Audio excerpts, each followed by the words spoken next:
The boardroom fell silent. Aurora Vale, the most feared billionaire in New York media, stared down the man who'd just done what no one dared: call her a coward. Daniel Brooks stood there, hands steady, knowing he'd just torched his career to ashes. But his daughter's voice echoed in his head. "Daddy, are you brave?" And for the first time in 7 years of playing it safe, he was. What happens when a single father with nothing left to lose challenges the woman who has everything?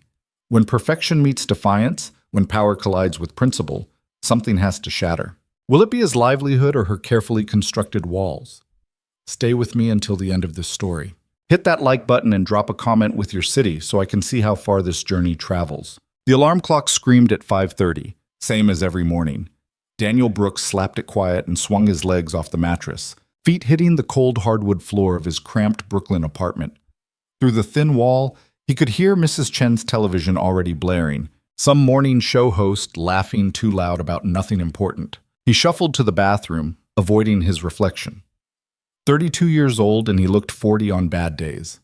The mirror didn't lie. Dark circles under gray eyes.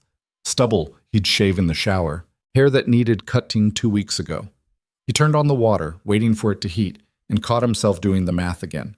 Rent due in 6 days. Electricity bill overdue by 3. Mia's school supplies needed replenishing. The numbers never added up right, no matter how many times he rearranged them. The shower helped. Hot water had a way of resetting things, at least temporarily. He dressed in the near dark, white button-down, navy slacks, the gray tie Mia had picked out last Christmas because it looked like storm clouds.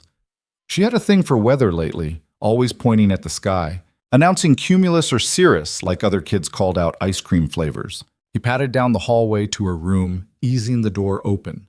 Mia lay sprawled across her twin bed, one arm dangling off the edge, her stuffed elephant clutched against her chest. 7 years old, and she still slept like she was trying to take up as much space as possible, as if the world might forget she existed if she made herself too small. Daniel crouched beside the bed, brushing dark hair off her forehead. "Hey, Meteor, time to wake up." She groaned, burrowing deeper into the pillow. "Come on, you've got that presentation today, remember? The solar system project?" One brown eye cracked open. "Is Jupiter still the biggest?" "Last I checked." "Then I'm ready." She sat up, rubbing her face. "Is there cereal?" "There's always cereal." "The good kind or the cardboard kind?" "The kind that's in the cabinet." She wrinkled her nose but didn't argue. That was Mia, adaptable, resilient, better at rolling with life's punches than any 7-year-old should have to be. Daniel stood, knees creaking, and headed to the kitchen to start coffee. The apartment was small, 2 bedrooms, 1 bathroom, a kitchen that doubled as a dining room, and a living room barely big enough for a couch and television. But it was theirs. After the divorce, after Jenny had decided motherhood wasn't what she'd signed up for and vanished to Portland with some yoga instructor named River, Daniel had fought for custody and won by default. Jenny hadn't contested, hadn't even shown up to court. 3 years later, Mia rarely asked about her mother anymore. Daniel didn't know if that was healthy or heartbreaking. Probably both. He poured coffee into a chipped mug, his favorite, the one Mia had decorated with finger paints that said "Best Dad" in crooked letters, and started assembling breakfast. Cereal, milk, a banana he cut into coins because Mia refused to eat it whole. Toast with peanut butter, no jelly. Orange juice in the plastic cup with the cartoon sharks. Mia appeared in the doorway, wearing mismatched socks and her school uniform inside out. "Shirt," Daniel said. She looked down. "Oh." She yanked it off, flipped it, pulled it back on. "Better?" Perfect. They ate in comfortable silence, the kind that came from years of just the two of them against the world. Daniel scrolled through work emails on his phone, deleting most, flagging a few. The usual chaos, project updates, meeting reminders, passive-aggressive messages from Todd in accounting about expense reports. Then he saw it. An email from Rebecca Singh, the chief strategy officer. Subject line: Executive assignment, immediate. His stomach dropped. Daniel opened it, scanning quickly. Words jumped out. High priority initiative. Direct report to Ms. Vale. Presentation required by Friday. Aurora Vale. The name alone made people at Meridian Media tense up. He'd seen her exactly 3 times in his 4 years with the company, twice in all staff meetings where she'd spoken for exactly 12 minutes before disappearing, and once in an elevator where she'd stood in perfect silence, radiating the kind of cold efficiency that made small talk feel like a punishable offense. She was 30 years old, a self-made billionaire who'd built Meridian from a scrappy digital startup into a media empire that rivaled legacy giants. Forbes called her a visionary. The Wall Street Journal called her ruthless. Employees called her terrifying. And apparently Daniel had just been assigned to work directly under her. "Daddy, you're making a face." He looked up. Mia was studying him with those sharp brown eyes, the ones that saw too much. "Just work stuff," he said. "Bad work stuff? Complicated work stuff. Is someone being mean to you?" He smiled despite himself. "No, Bug. It's actually kind of a good thing. A big opportunity." "So why the face?" "Because big opportunities came with big risks, and he couldn't afford to lose this job.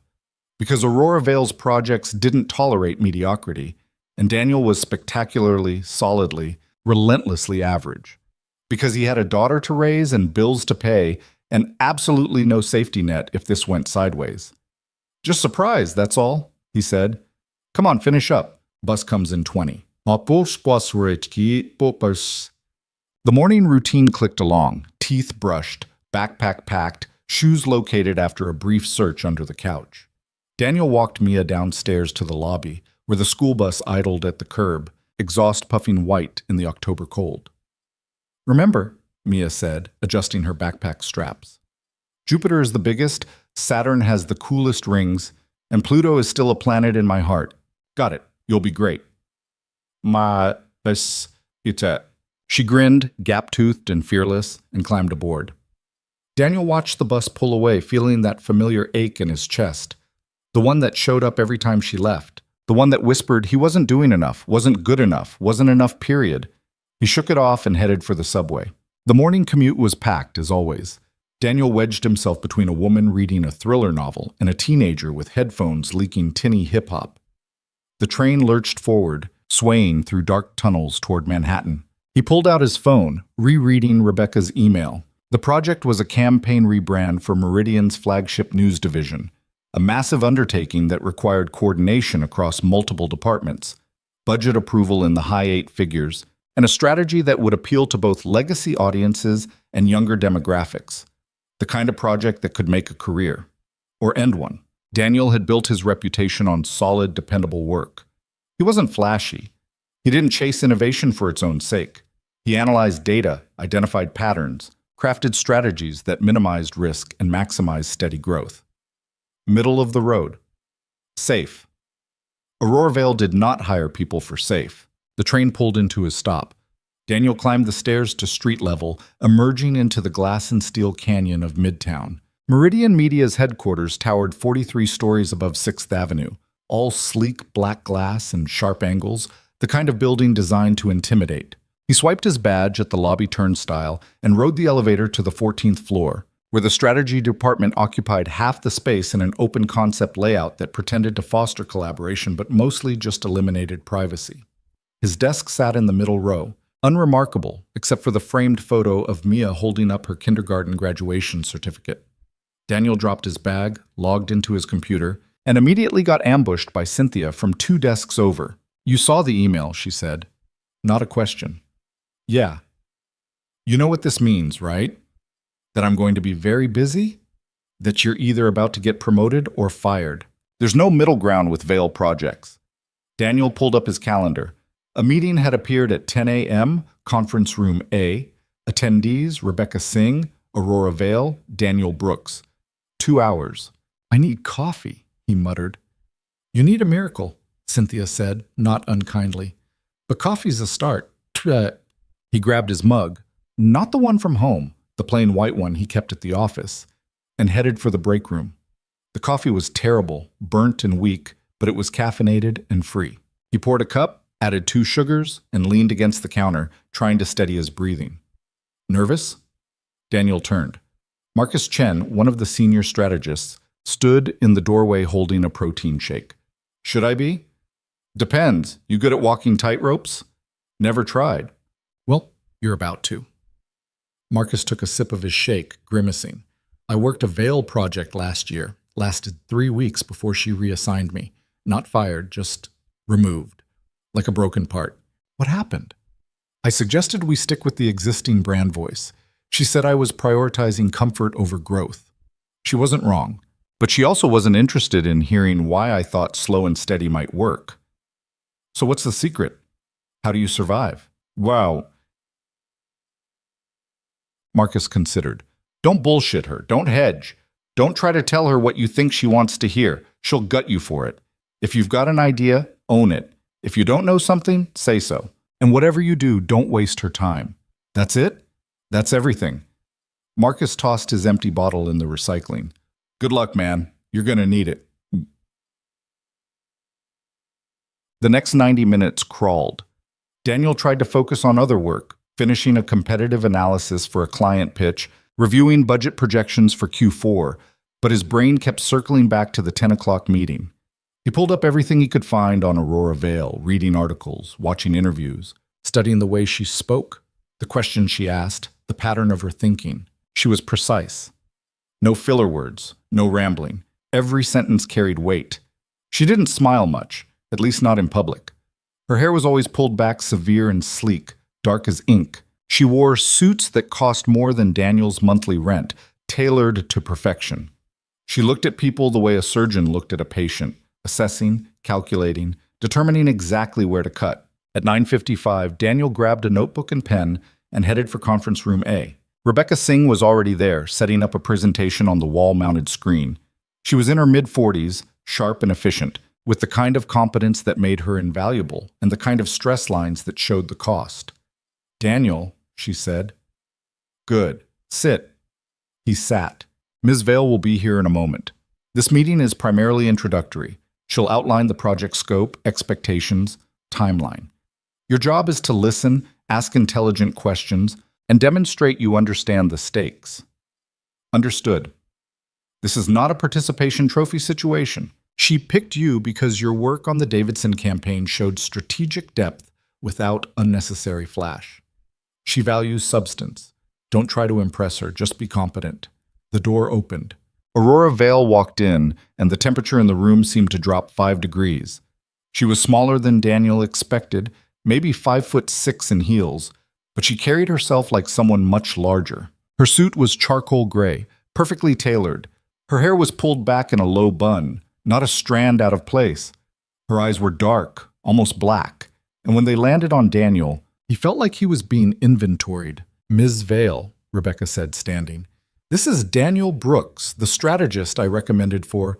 I know who he is. Aurora's voice was cool, clipped. Sit down, Rebecca. We're not doing theater. Rebecca sat. Aurora remained standing, arms crossed, studying Daniel like he was a particularly disappointing quarterly report. Tell me, she said. Why do you think you're here? Daniel's mouth went dry. Because you need someone to lead the news division rebrand campaign. Wrong. I need someone to save it. The rebrand was assigned to Mitchell Gao 6 months ago. He's produced 3 iterations of strategic framework, each one more derivative than the last. I fired him yesterday. She paused. Do you know why? Because the work wasn't good enough. Because the work was safe.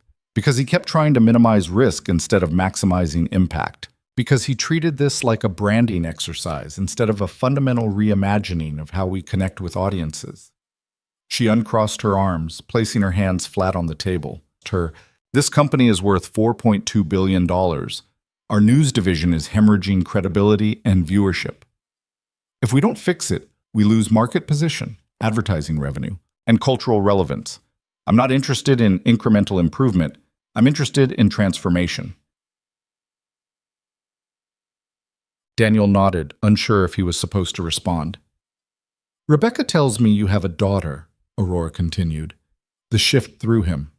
Yes, Mia. She's 7. Single parent? Yes.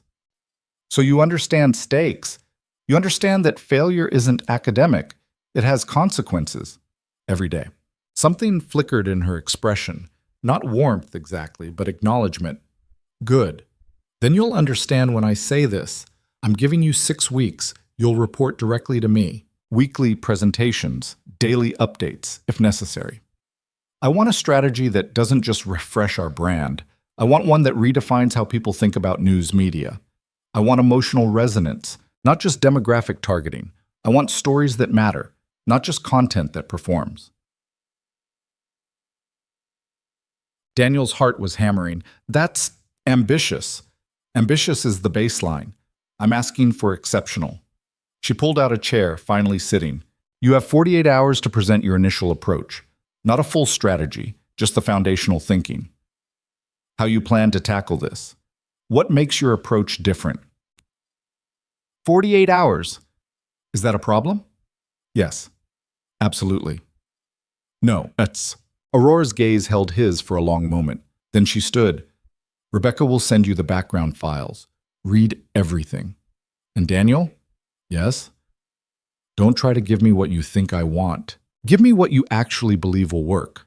I can smell bullshit from 3 floors away, and I don't have patience for it. She walked out, the door clicking shut behind her with a finality that felt like a warning. Rebecca exhaled slowly. Well, that went better than expected. That was better? What? She didn't ask you to explain your entire career philosophy or grill you on industry trends. Trust me, that was gentle. Daniel slumped in his chair, adrenaline draining. 48 hours. You'll want to cancel everything else on your calendar. Rebecca started packing up her laptop. And Daniel? She meant what she said. Don't pander. She's testing whether you have a backbone. The rest of the day blurred. Daniel returned to his desk, opened the files Rebecca sent, and promptly felt like he was drowning. Market research reports, focus group transcripts, competitor analyses, internal memos documenting the news division's declining performance. Hundreds of pages of data, all pointing to the same conclusion. Meridian's news operation was dying a slow, public death. Audiences didn't trust it. Younger demographics didn't watch it. Advertisers were pulling back. The brand had become synonymous with corporate media, a death sentence in an era where authenticity was currency. Daniel read until his eyes burned. He took notes, sketched frameworks, discarded ideas as fast as he generated them. Every approach felt either too safe or too reckless, too derivative or too disconnected from reality. By 6 o'clock, his brain was mush. He packed up, rode the subway home, and climbed the stairs to his apartment where Mrs. Chen was watching Mia, same as every weekday. She had carrots with dinner, Mrs. Chen reported, pulling on her coat. Most of them. Thanks, Mrs. Chen. I'll pay you Friday. You always do, Daniel. Don't work too hard. Mia was sprawled on the living room floor, coloring. She looked up when he came in. How was complicated work stuff? Still complicated. How was the presentation? I got an A. Mr. Patterson said my facts were impressively accurate. She said it in a deep voice, imitating her teacher. Also, Marcus threw up during his turn, so that helped. Daniel laughed despite the exhaustion. Well done. Both the A and the strategic timing. They made dinner together. Spaghetti with jarred sauce, garlic bread from the freezer. Simple, fast, enough. Mia talked nonstop about school, about her friend Emma, who was learning violin, about the field trip next month to the Science Museum. Daniel listened, half present, part of his brain still churning through strategy frameworks. Daddy, you're doing the face again. He blinked. Sorry, Bug. Just thinking about work. Is it the good opportunity or the bad opportunity? Still figuring that out. After dinner, they did homework. Math problems Mia blazed through, a reading assignment Daniel helped her sound out. Then bath, pajamas, teeth, and the bedtime routine they'd perfected over 3 years. Daniel sat on the edge of Mia's bed, reading from the chapter book they were working through. Some fantasy story about kids who discovered a magical door in their school. Mia's eyes drooped, her breathing slowing. Daddy? She mumbled. Yeah? Are you brave? The question caught him sideways. Sometimes. Why? Emma's dad said brave people do scary things even when they're scared. Is that true? Daniel thought about Aurora Vale's eyes, the weight of her expectations, the tightrope Marcus had mentioned. Yeah, Bug, that's true. Then you're brave.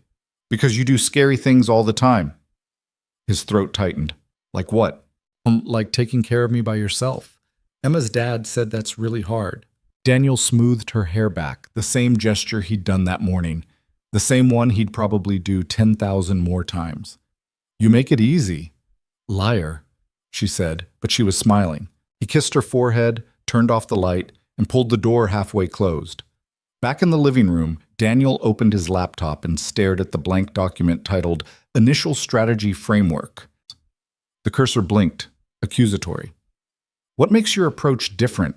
He'd spent his entire career playing it safe, building strategies that worked because they were proven, reliable, low risk. He was good at it. Not brilliant, but good, solid, dependable. Aurora Vale didn't want dependable. She wanted exceptional. Daniel leaned back, closing his eyes. He thought about Mia's question, about bravery, about doing scary things even when you're terrified. And then he thought about something else, something Rebecca had mentioned in passing during their first conversation about the project. She'd said Aurora wanted emotional resonance. Everyone in media talked about emotional resonance. It was a buzzword, a checkbox on strategy documents. But what if it wasn't just a tactic? What if it was the entire foundation? Daniel sat forward, fingers hovering over the keyboard. News media had become transactional. Stories were content, audiences were metrics, success was measured in clicks and shares. Everything was optimized for performance, which meant nothing was optimized for meaning. But people didn't just want information. They wanted to feel something.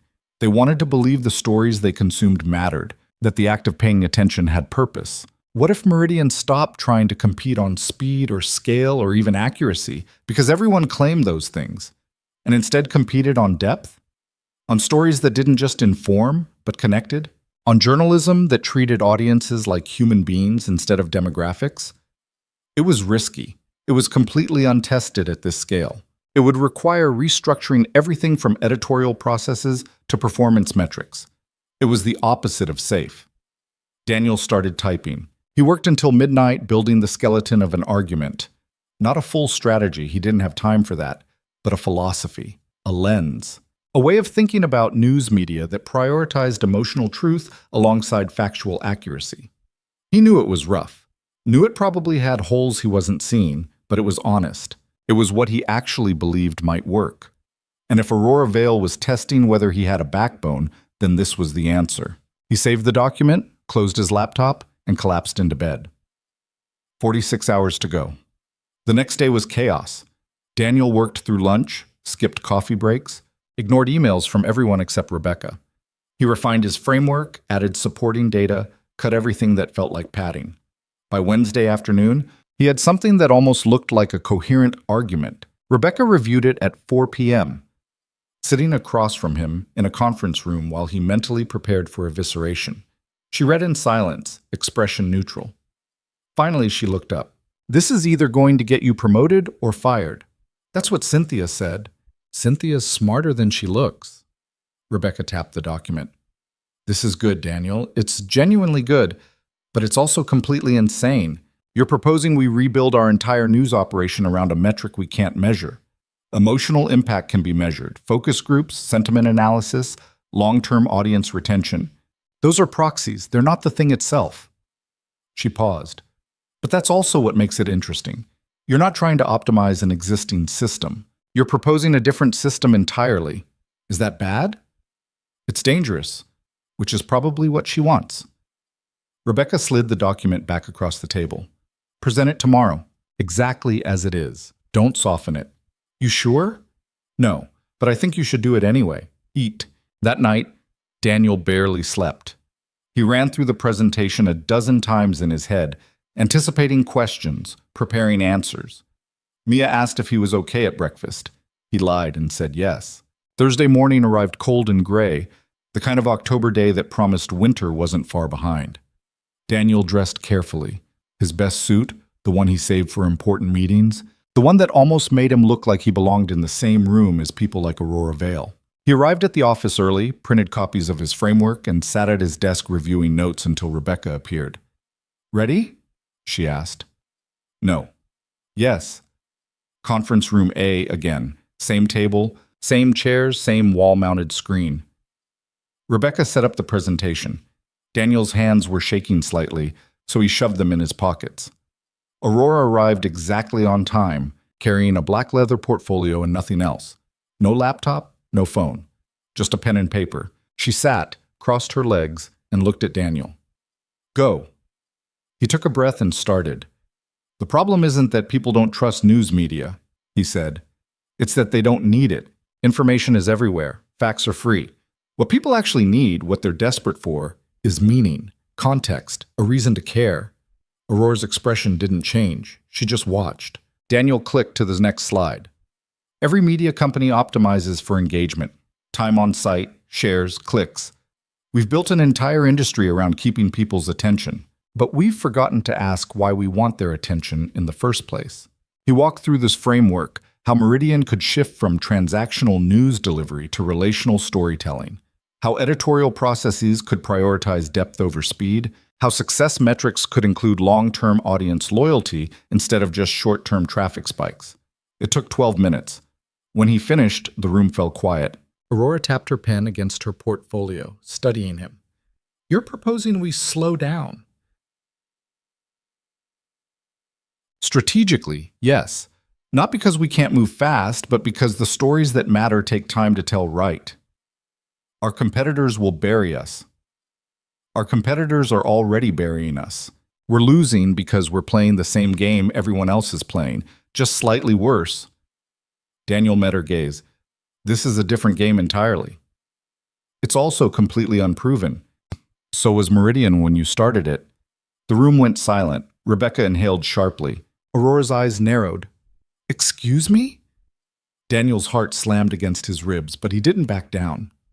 You built this company by doing something no one else was doing. You didn't follow the market. You redefined it. I'm suggesting we do that again. For a long moment, Aurora just stared at him. Daniel couldn't read her expression. Couldn't tell if he'd just made the best argument of his career or committed professional suicide.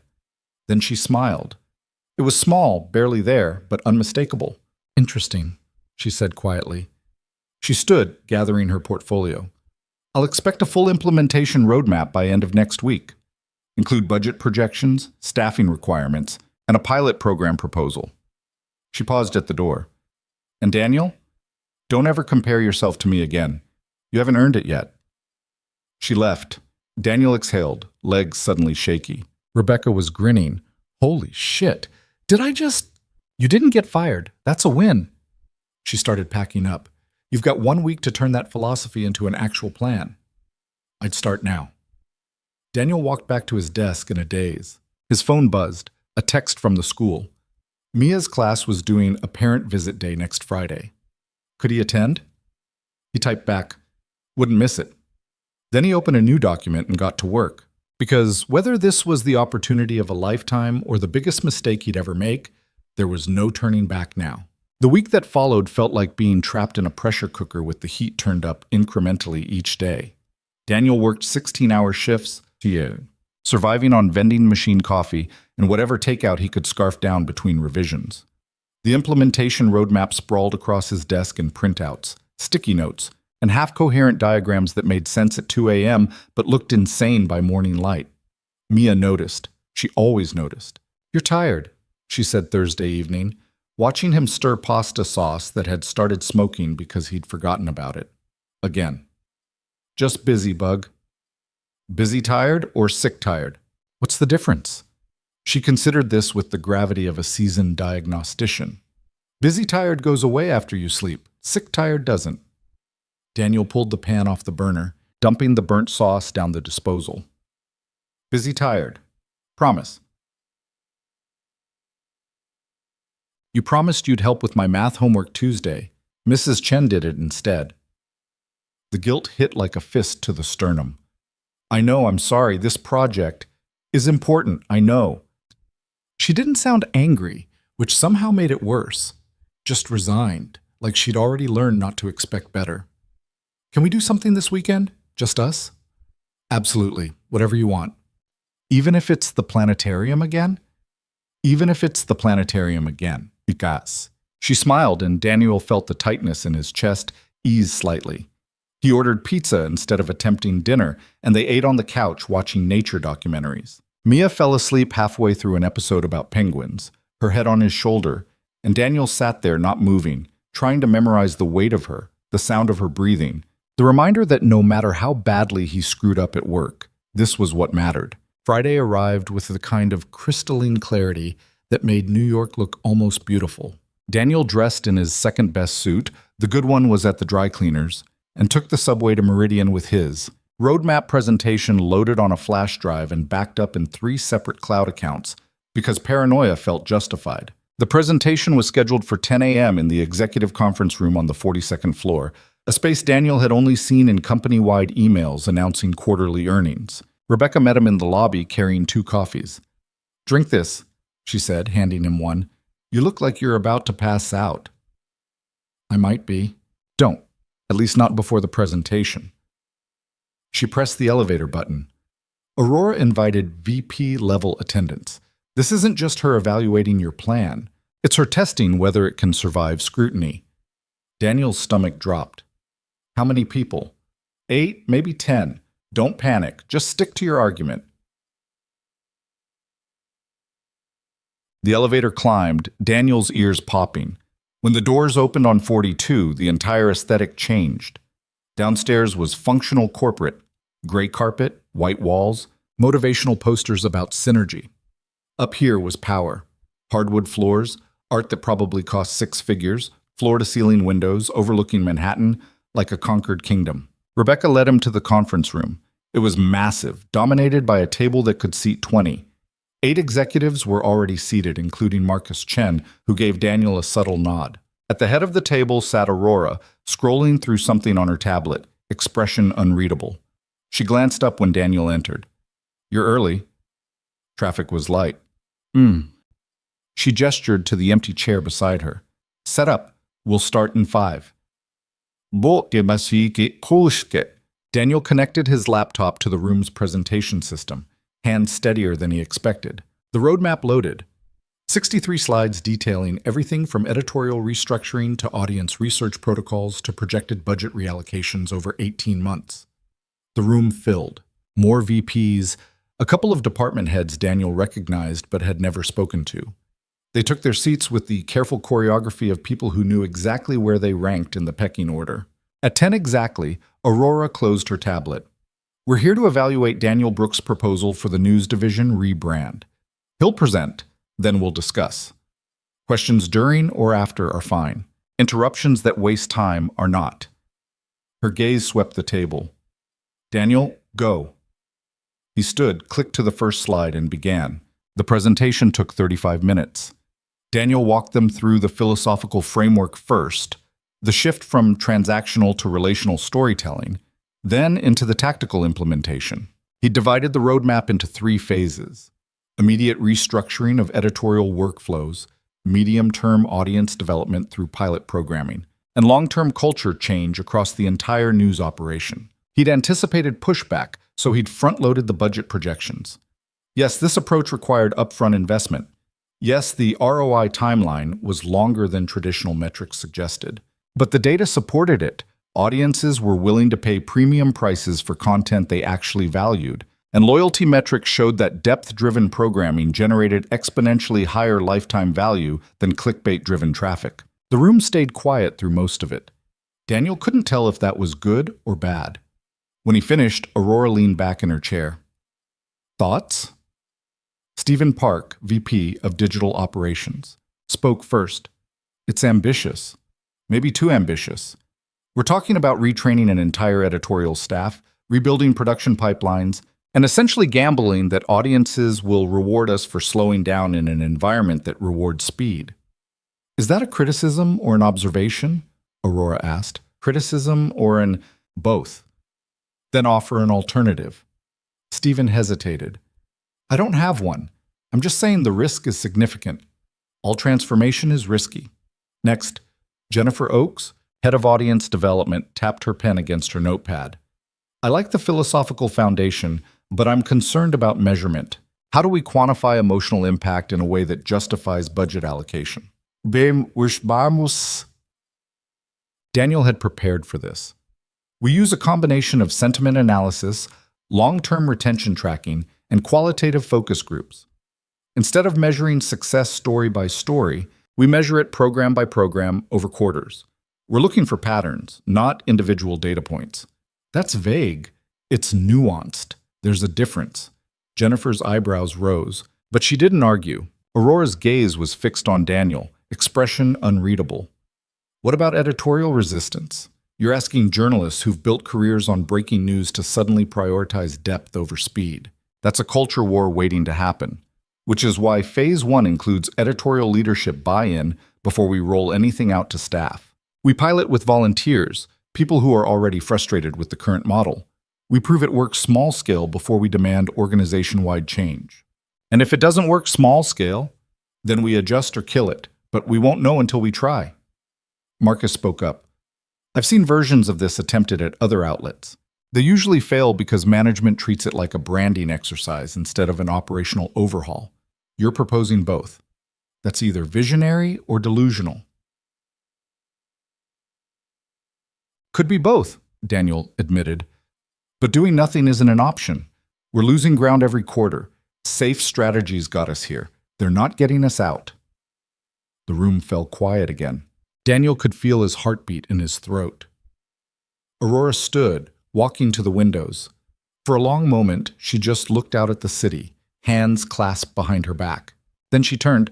I'm approving Phase 1. You'll have 6 weeks and a budget of $2.3 million. Recruit your pilot team, build the programming, test it. If the data supports scaling, we move to Phase 2. She paused. If it doesn't, we kill it, and you go back to your regular role. Clear? Daniel exhaled. Clear. Good. Everyone else, if you're not directly involved in implementation, you're dismissed.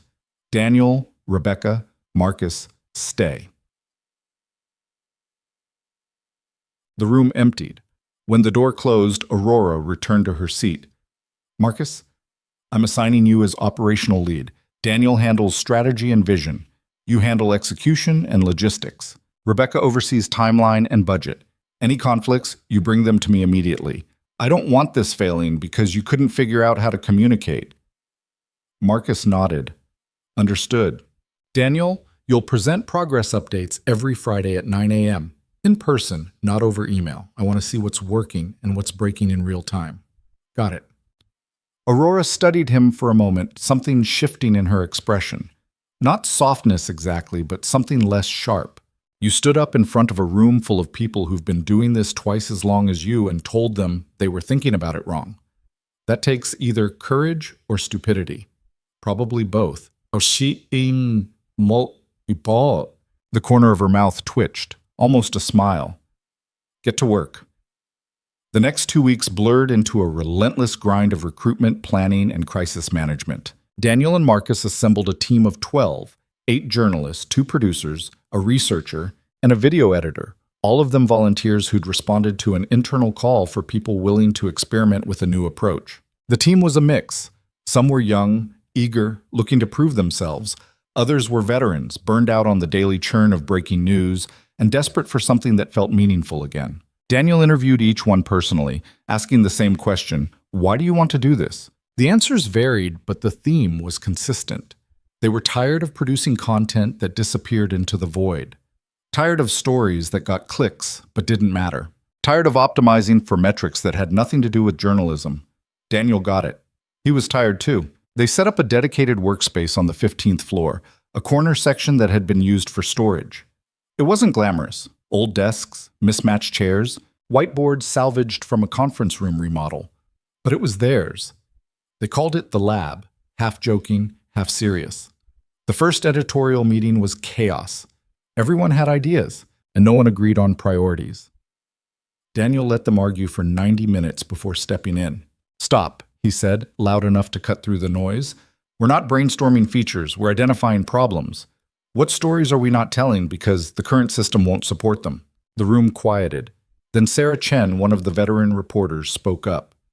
There's a housing crisis story I've been trying to get approved for 8 months. Multi-part investigative series on how private equity firms are buying up affordable housing and converting it to luxury rentals.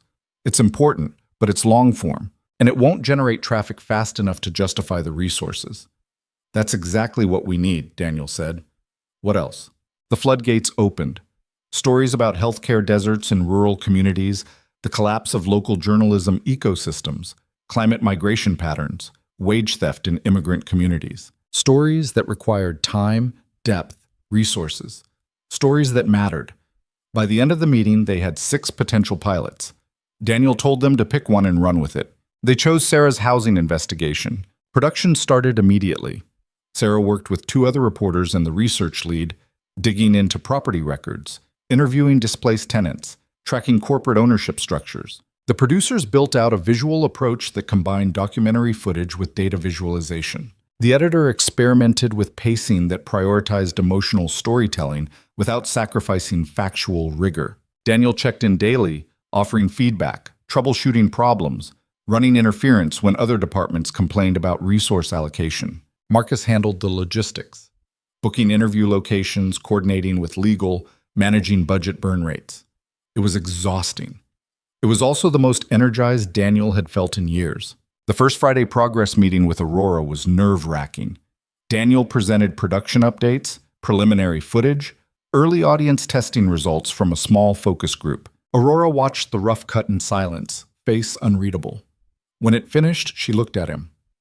The pacing is slow. Intentionally, we're trying to build emotional investment. Will audiences sit through 12 minutes of this? The focus group did. Retention was 93%. Focus groups lie. Not about whether they're bored. Aurora leaned back, considering. Show me the next cut in 2 weeks, and get better B-roll for the tenant interviews. The current footage looks cheap. It wasn't praise, but it wasn't criticism either. Daniel took it as a win. Outside the conference room, Marcus clapped him on the shoulder. You're still alive. That's progress. She hated it. She didn't hate it. She's just recalibrating expectations. Marcus headed toward the elevator. You coming to the team happy hour tonight? Can't. I promised Mia we'd do something this weekend. Fair. Tell her Marcus says hi. Daniel had forgotten about the planetarium promise until Mia reminded him Saturday morning at breakfast. They took the subway to the Upper West Side, joining the weekend crowds of families and tourists. The planetarium was packed, but Mia didn't care. She dragged Daniel through every exhibit, narrating facts about star formation and black holes and the possibility of life on Europa. In the Dome Theater, they watched a show about the search for exoplanets. Mia was transfixed, and Daniel found himself watching her instead of the screen. The way her eyes went wide during the simulated journey through space. The way she whispered, "Whoa," when the narrator described planets with diamond rain. Afterward, they got hot dogs from a street cart and sat on a bench in Central Park. "Daddy," Mia said, swinging her legs. "Do you think there are people on other planets?" "Maybe. Probably not nearby, but somewhere out there? Could be." "Do you think they have jobs and meetings and bosses?" Daniel laughed. "Why would you ask that?" "Because you've been working a lot. I was wondering if people everywhere have to work a lot, or if it's just here." The question landed heavier than she probably meant it. "I'm sorry I've been so busy, Bug. This project, it won't always be like this." "It's okay. Mrs. Chen says you're doing important stuff." "Yay. Mrs. Chen talks to you about my work?" "She said you're trying to make something better. Is that true?" Daniel thought about the lab, about Sarah's housing investigation, about the possibility that they might actually produce something that mattered. "Yeah, I'm trying." "Then it's okay if you're busy, just not forever." "Not forever," he agreed. They spent the rest of the afternoon in the park, feeding ducks stale bread Mia had brought in her backpack, playing on the playground until the sun started dropping. On the subway ride home, Mia fell asleep against his side, and Daniel held her carefully, acutely aware of how fast she was growing, how many moments like this he'd already missed. Monday came too fast. The housing investigation was nearing completion, and the pressure ramped up. Sarah's team had uncovered more than expected, not just private equity firms buying properties, but a network of shell companies obscuring ownership, connections to city officials, approving rezoning requests, tenant displacement patterns that mapped almost perfectly to gentrification corridors. It was explosive. It was also complicated, requiring careful legal review and multiple rounds of fact-checking. Daniel worked closely with Sarah, helping shape the narrative structure, pushing her to foreground the human stories without losing the investigative depth. They argued constantly. Sarah wanted to lead with the data.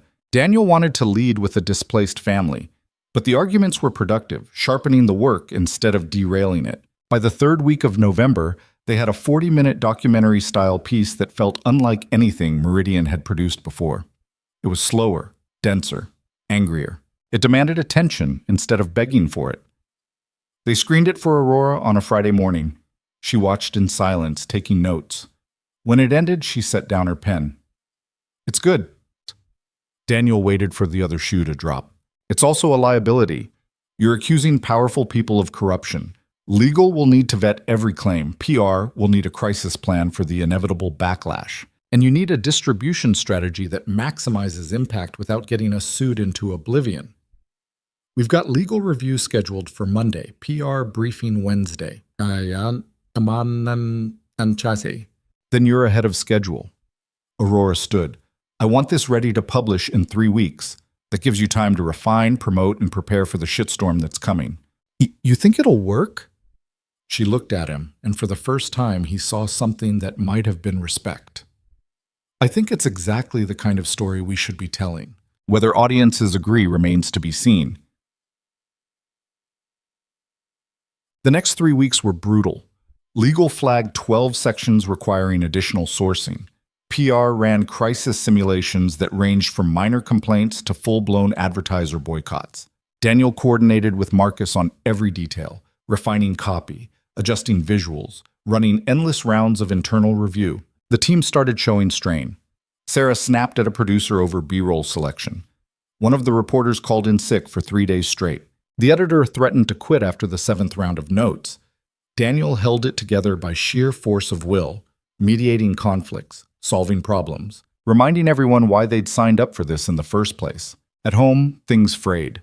He missed Mia's parent visit day at school because a legal review ran late. Forgot to pay the electricity bill until the lights shut off. Burned dinner so many times that Mia started keeping the takeout menus organized by cuisine type. "You're doing the sick-tired thing," she said one night, watching him stare blankly at his laptop. "I'm fine. You're lying." Daniel closed the laptop. "What gave it away, guys? You forgot my name this morning, called me Bug 3 times before you remembered Mia." He rubbed his face. "I'm sorry." "It's okay, but maybe you should sleep." "Can't. Publishing next week." "Then sleep after." Deal. Launch day was set for December 10th, a Wednesday chosen specifically to dominate the news cycle midweek. Meridian promoted it across every platform: social media teasers, email campaigns, on-air promos during evening broadcasts. The PR team briefed key journalists at other outlets, seeding the story in advance to build anticipation. Daniel barely slept the night before. He kept refreshing analytics dashboards, checking server capacity, running through contingency plans for every possible failure scenario. At 6 a.m., Shachi Ital Yimamtao, the piece went live. By 7, it had 50,000 views. By 8, 120,000. By 9, the mayor's office had released a statement calling the reporting reckless and irresponsible. By 10, 3 city council members were demanding investigations into the companies named in the documentary. By noon, it had crossed 500,000 views and trending nationally on social media. Daniel sat at his desk, watching the numbers climb, feeling something between exhilaration and nausea. Marcus leaned over his cubicle wall. "We might have actually done it. Or committed career suicide, hard to tell. Either way, it's historic." Aurora called an emergency meeting at 2 p.m. The entire pilot team crammed into the conference room, bracing for either celebration or execution. Aurora stood at the head of the table, arms crossed. "Congratulations, you've started a war." The room went silent. Then she smiled. Not the small, carefully controlled expression Daniel had seen before. A real smile, sharp and satisfied. "The city comptroller just announced an audit of all private equity real estate transactions from the past 5 years. 2 of the companies you named have issued statements promising to suspend tenant displacement actions pending review. And we've had 4 other outlets request interviews with Sarah to discuss the investigative process." Sarah looked like she might cry. "So we're not fired?" You're the opposite of fired. You've proven the model works. Aurora's gaze shifted to Daniel, which means Phase 2 is approved. Effective immediately, you're scaling this approach to 6 additional pilot programs. Budget is increased to $8 million. Staff allocation will be finalized by Friday. Daniel's brain stalled. $8 million. Is that a problem? No, just that's a lot of trust. Gus, it's not trust, it's data. The piece is performing 37% above our most optimistic projections. Audience retention is double our network average. Social sentiment is overwhelmingly positive, even accounting for the political backlash. You delivered exactly what you promised. Now do it again. The meeting ended in a daze. The team filtered out, buzzing with energy and relief. Daniel stayed behind, still processing. Aurora gathered her things, then paused. You look exhausted. I'm exhausted. Take tomorrow off. Spend time with your daughter. This is a marathon, not a sprint. It was the first personal thing she'd said to him that wasn't a criticism. Thanks. She nodded and left. Daniel sat alone in the conference room, staring at the wall-mounted screen still displaying the analytics dashboard. 500,000 views and climbing. Impact rippling outward in ways he hadn't fully anticipated. He thought about Mia asking if there were people on other planets who had to work all the time. Thought about her organizing takeout menus and telling him he was doing sick-tired instead of busy-tired. He pulled out his phone and texted Mrs. Chen. Taking tomorrow off. Can you let Mia know I'll pick her up from school? The reply came back immediately. About time. Daniel took the subway home, stopped at the grocery store, bought ingredients for actual dinner. When Mia came home, he was already cooking real food, not burnt sauce or forgotten pasta. She dropped her backpack, eyes wide. Are you okay? Better than okay. Come here. She ran over and he pulled her into a hug, holding on longer than usual. Your thing worked? She asked, muffled against his shoulder. My thing worked. Good. Does that mean you're done being busy? Daniel thought about the $8 million budget, the 6 new pilots, the marathon Aurora had mentioned. Not done. But better. I promise. Okay? She pulled back. Can we have dessert? Absolutely. They ate dinner together. Actual vegetables, protein that wasn't from a delivery container, conversation that didn't feel rushed. After, they made cookies from a mix, burning the first batch and laughing about it instead of ordering replacements. That night, tucking Mia into bed, Daniel felt something shift. Not relief exactly, but clarity. The work mattered. The impact was real. But so was this. The weight of his daughter's head on the pillow, the sound of her breathing evening out, the knowledge that he'd kept his promise. Daddy? She mumbled, half asleep. Yeah, Bug? I'm proud of you. His throat tightened. I'm proud of you too. I didn't do anything. You did everything. She smiled, eyes already closed, and Daniel sat there until he was sure she was asleep, thinking about how success looked different depending on where you stood, and how the most important victories were often the quietest ones. The success didn't make things easier. If anything, it made them harder. By mid-January, the lab had expanded to 43 people spread across 6 active investigations. Daniel's days became an endless rotation of editorial meetings, budget reviews, crisis management, and presentations to Aurora that felt less like updates and more like interrogations. The pressure wasn't just internal anymore. The housing documentary had put a target on Meridian's back. Competitors were circling, political figures were hostile, and every new story the lab touched became a potential landmine. Daniel was running on 4 hours of sleep and spite. The Friday morning meetings with Aurora had become a ritual he both dreaded and needed. She was relentless, dissecting every decision, questioning every assumption, pushing him harder than anyone ever had. But she was also fair. When something worked, she said so.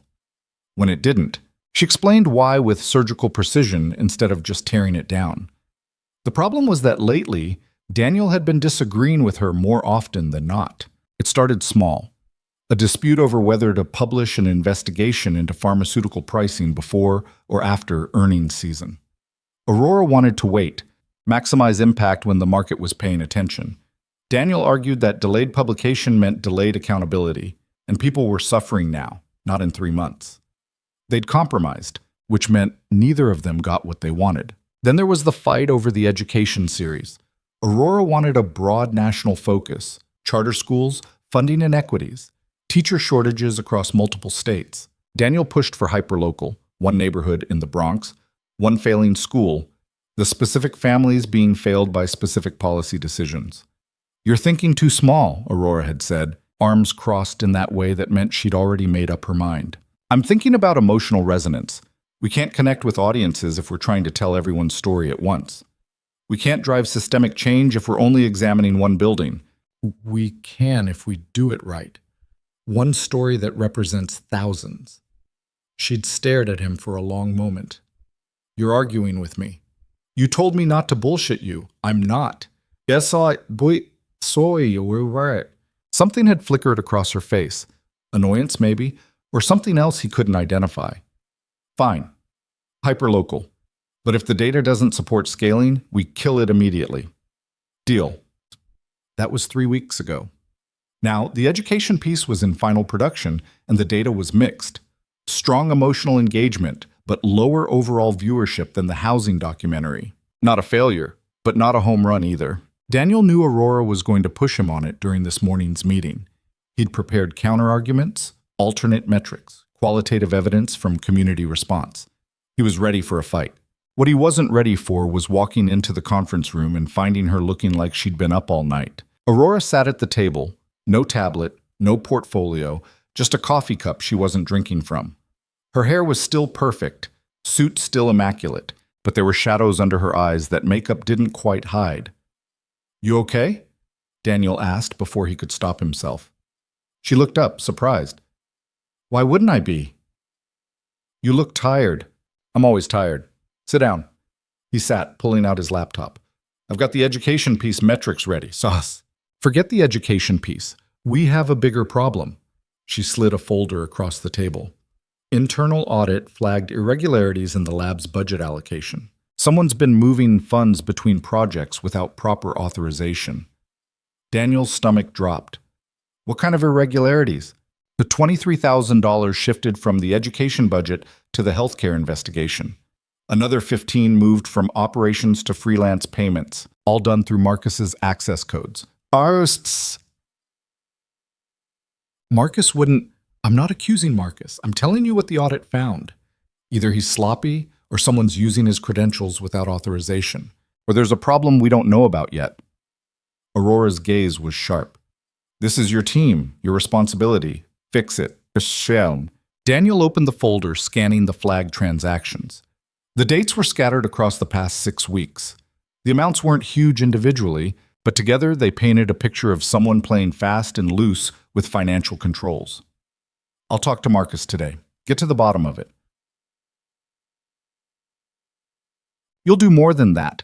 You'll implement new oversight protocols, require dual authorization for any budget shifts over $5,000, and submit a full accounting by Monday." She paused. "And Daniel? If this turns out to be intentional fraud, everyone involved is gone. I don't care how good the work is." "Understood." She dismissed him with a nod, and Daniel left feeling like he'd been punched in the chest. He found Marcus in the lab, reviewing footage for the healthcare piece. When Daniel explained the situation, Marcus went pale. "I didn't move any funds," he said immediately. "I mean, I've authorized budget adjustments, but always with proper documentation, always through the system. Show me." They spent 2 hours going through Marcus's transaction history, cross-referencing approvals with the audit report. Most of it matched up clean. But there were 3 transactions, 2 small, 1 larger, that Marcus had no record of authorizing.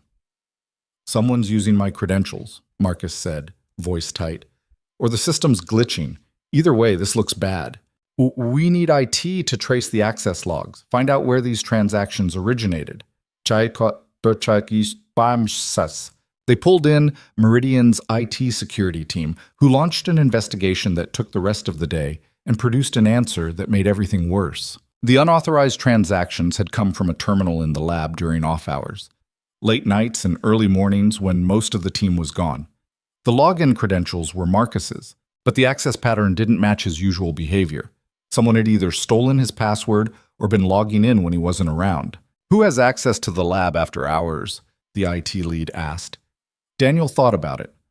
The whole team, technically. We all have badge access. Some people work weird hours. Any friction within the team? Anyone with motivation to sabotage? No, everyone's been solid. Even as he said it, Daniel wasn't sure.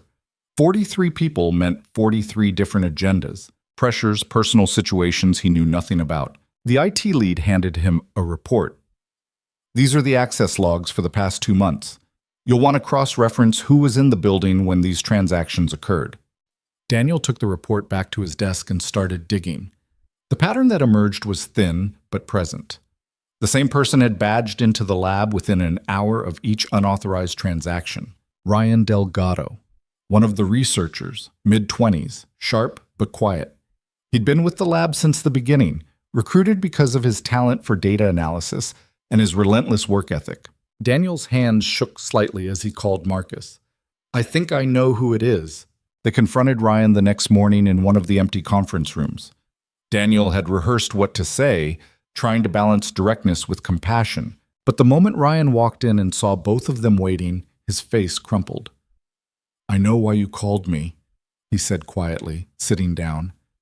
I didn't think anyone would notice. Marcus exhaled hard. Why? My mom's sick, cancer, stage 4. She's doing experimental treatment that insurance won't cover, and I'm helping with bills. Ryan's voice cracked. I wasn't stealing. I moved some funds around temporarily. I was planning to pay it back once my tax refund came through. Daniel felt anger and sympathy warring in his chest. You committed fraud, Ryan. You used someone else's credentials to move company money without authorization.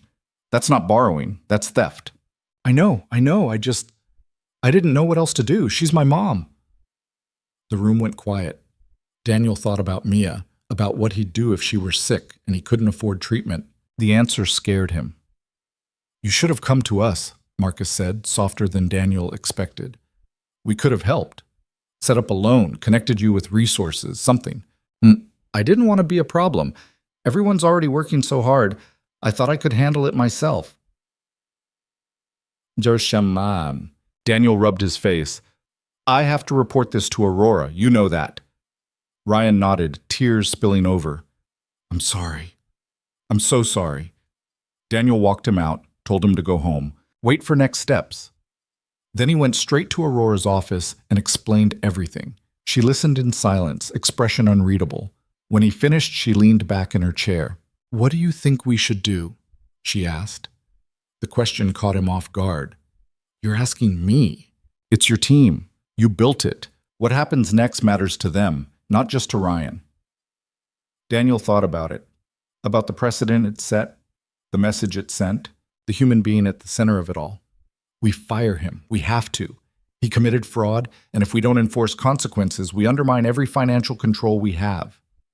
Agreed. What else? We set up an emergency assistance fund for staff facing financial crisis. Make it official, with oversight, so this doesn't happen again. And we do a full team meeting, explain what happened without throwing Ryan under the bus, reinforce the importance of coming forward when people are struggling. Aurora studied him. You're going to lose credibility with some people.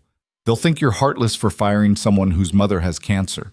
Maybe, but keeping him sends the message that desperation justifies breaking the rules. That's worse. She nodded slowly. Do it. And Daniel, set up that assistance fund with HR by end of week. You were right. We should have had it already. Ryan was terminated that afternoon. The team meeting happened Friday morning. Daniel explained what had occurred in terms that were honest but not cruel, emphasizing the systemic failure that had allowed someone to reach that level of desperation without support.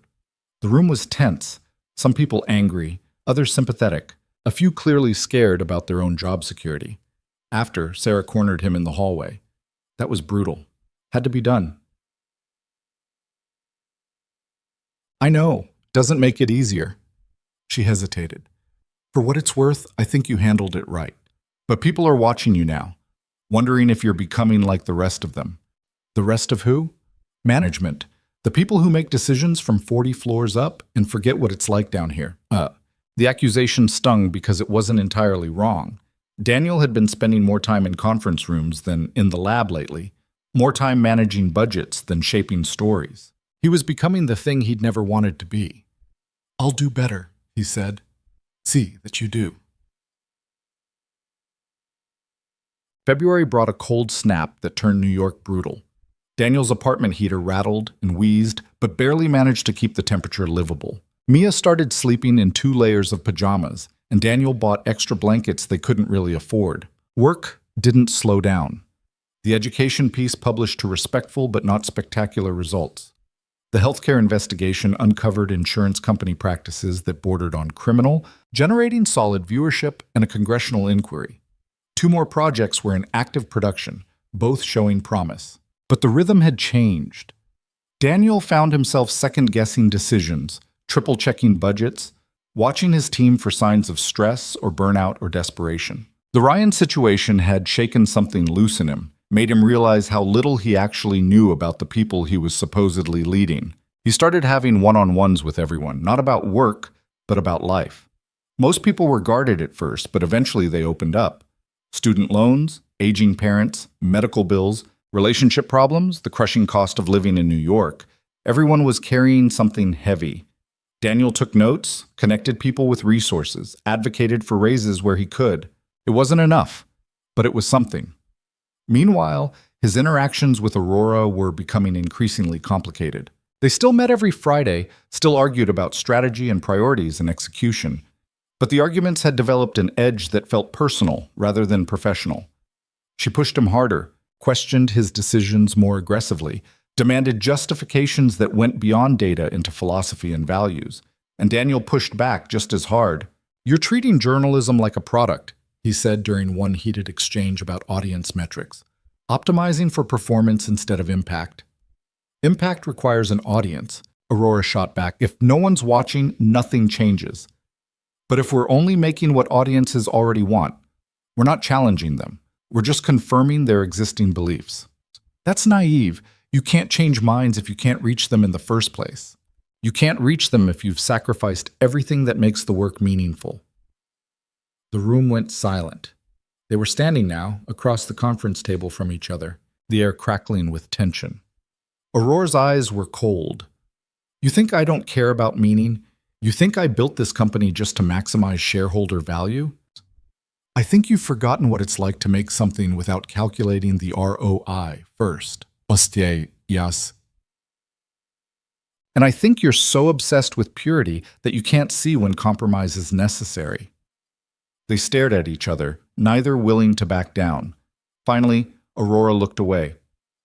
"Get out. We're done for today."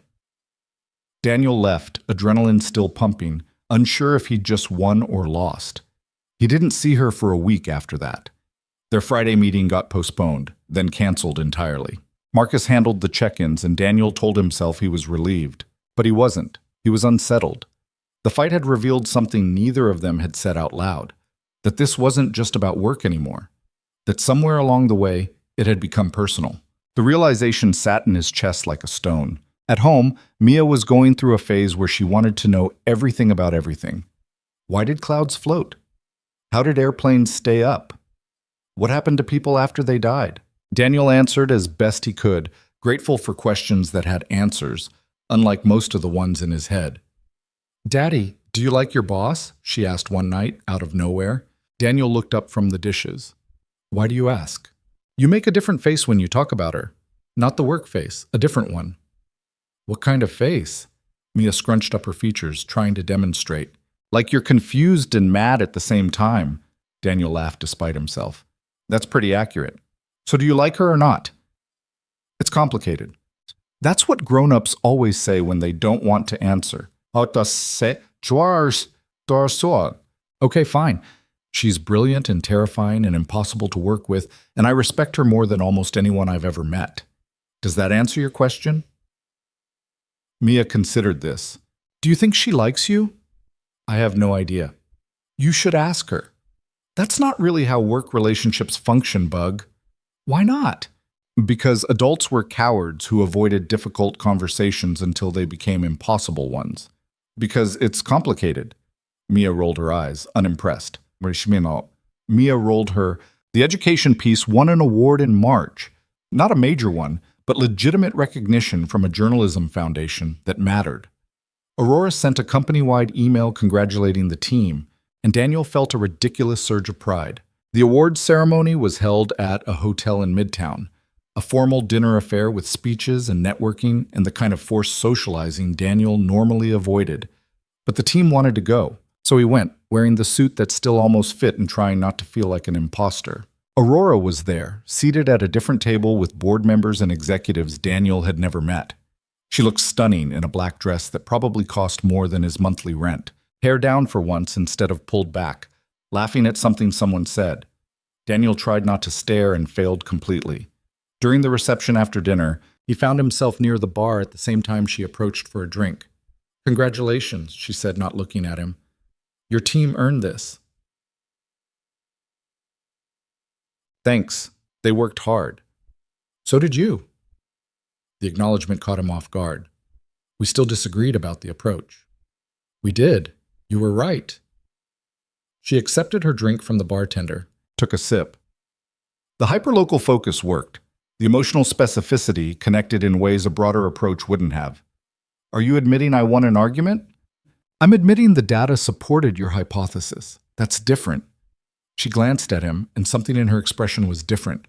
Softer, maybe, or just tired. "You're a pain in my ass, Daniel Brooks. But you're also one of the smartest strategists I've worked with. Don't let it go to your head." Before he could respond, someone called her name, and she drifted away, leaving Daniel standing there holding a drink he didn't remember ordering. Marcus appeared at his elbow. "Did Aurora Vale just compliment you?" "I think so. I'm not sure." "Man, you're either about to get promoted or fired. With her, it's always one or the other." The night wound down. Daniel took the subway home, replaying the conversation in his head, trying to decode what it meant. Probably nothing. Probably just professional respect expressed in the only way Aurora knew how. But the way she'd looked at him suggested otherwise. April brought warmer weather and mounting pressure. The lab was preparing to launch its most ambitious project yet, a 6-part series on criminal justice reform that had taken 4 months to produce. The scope was massive, the stakes were high, and Daniel was barely holding it together. He'd been working 70-hour weeks, surviving on coffee and takeout, missing more of Mia's school events than he attended. The guilt was crushing, but the alternative was letting down 43 people who depended on him and a project that could actually change policy. The Friday before the launch, Aurora called an emergency executive review, not just for the lab leadership, but for every department head involved in promotion and distribution. The conference room was packed. Daniel presented the series overview, the editorial approach, the distribution strategy. He'd practiced the pitch a dozen times, knew every slide by heart. Halfway through, Aurora interrupted. "This is too cautious," she said. Daniel stopped. "Excuse me? Your distribution plan. You're treating this like a standard release, phased rollout, targeted promotion, conservative timeline. This isn't standard. This is the most important work we've done all year. We should be leading with it, not tiptoeing around it. We're being strategic, building momentum over... You're being afraid." Aurora stood, walking to the front of the room. "You've spent 6 months building credibility. Now you're scared to spend it. This is exactly when we should be taking risks." Daniel felt heat rising in his face. "We're not scared. We're being responsible. If we overpromise and underdeliver, then we learn and adjust. But playing it safe guarantees mediocrity." She turned to the room. "We're launching all 6 parts simultaneously. Full promotional push across every platform. Primetime placement on broadcast. I want this unavoidable." The room erupted in overlapping objections. Too risky, too expensive, too aggressive. Aurora cut through it all with surgical precision, dismantling every argument, making the case for why bold action was the only option that made sense. Daniel stood there, feeling control of his own project slip away. When the room quieted, Aurora looked at him. "Unless you have a better argument?" He did. He had data showing that serialized releases generated better long-term engagement. He had focus group feedback suggesting audiences preferred digestible increments over marathon viewing. He had every logical reason why her approach was reckless. But he also had the memory of her saying he was right about the education piece. Had the knowledge that her instincts, however aggressive, were usually sound. Had the growing realization that maybe he was being cautious, Not because it was smart, but because he was terrified of failing on a bigger stage. No, he said quietly. No better argument. Aurora's expression didn't change, but something passed between them. Acknowledgement, maybe, or challenge. Then we launch in 1 week. Everyone clear on their assignments? The room nodded, and the meeting dissolved into frantic planning. Afterward, Daniel found himself alone in the hallway with Aurora. You undermined me in there, he said, trying to keep his voice level. I corrected a strategic error. It was my project, my call, and I'm still your boss. When I think you're wrong, I'm going to say so. She crossed her arms. You're angry. Yeah, I'm angry. You could have talked to me privately first instead of overruling me in front of the entire executive team. Would you have listened? I don't know. You didn't give me the chance. Aurora was quiet for a moment. You're right. I should have talked to you first. That was a mistake. The apology shocked him more than the disagreement had. Okay, thank you. But I'm not wrong about the strategy. You're playing it safe because you're scared, and fear makes you small. I'm not scared. I'm being realistic about you're terrified of failure, of success, of what happens if this actually works. I recognize it because I used to be the same way. She stepped closer, and Daniel could smell her perfume, something expensive and clean. You're better than this, Daniel. Stop hiding behind caution and trust what you've built. Her voice was low, intense, and standing this close, Daniel could see the faint lines around her eyes, the small imperfection in her otherwise flawless composure. I'm not hiding, he said, but it sounded weak even to him. Yes, you are, and it's getting in your way. She held his gaze for another beat, then stepped back. 1 week. Prove me right. She walked away, leaving Daniel standing in the empty hallway, heart pounding, unsure if he wanted to punch a wall or chase after her. The next 7 days were chaos incarnate. The team worked around the clock, coordinating with every department, finalizing edits, running promotion, managing logistics. Daniel slept in his office 2 nights, survived on vending machine food, and the determination that had gotten him this far. Launch day arrived with spring rain and mounting anxiety. The series went live at 8 p.m., all 6 parts simultaneously across every platform.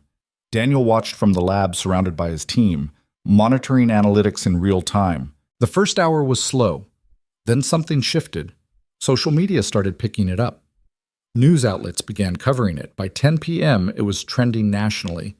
By midnight, it had crossed 2 million views.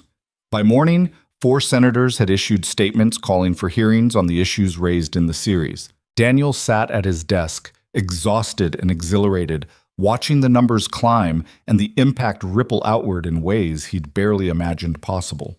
His phone buzzed, a text from Aurora. Told you so.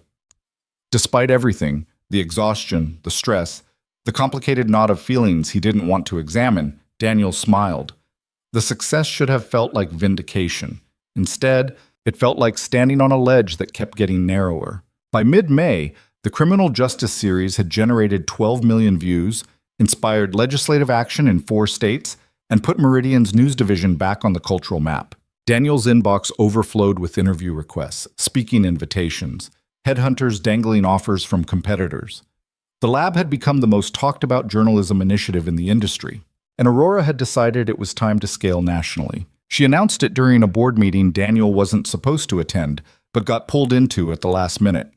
The plan was aggressive to the point of recklessness, tripling the lab's budget, expanding to satellite offices in 3 cities, recruiting top talent from legacy outlets, and restructuring Meridian's entire news operation around the model they'd built. Daniel sat in the back of the room listening to Aurora present the vision with absolute certainty, watching board members nod along, and felt panic crawling up his throat. After, he cornered her in his hallway. We're not ready for this. Aurora didn't break stride. You said the same thing about the simultaneous launch.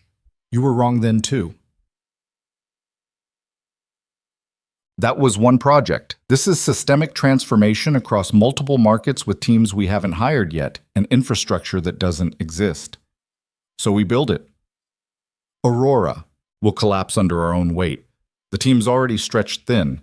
If we scale this fast, She stopped walking, turning to face him. What's the alternative? Keep the lab small and contained? Watch competitors copy what we've built while we play it safe? You've proven the model works. Now we capitalize on a momentum before the window closes. Or we destroy what we've built by growing too fast. You don't grow a company by being timid, Daniel. You grow it by taking calculated risks when the opportunity presents itself. This isn't calculated. This is gambling. Aurora's eyes went cold. Are you saying you can't do this?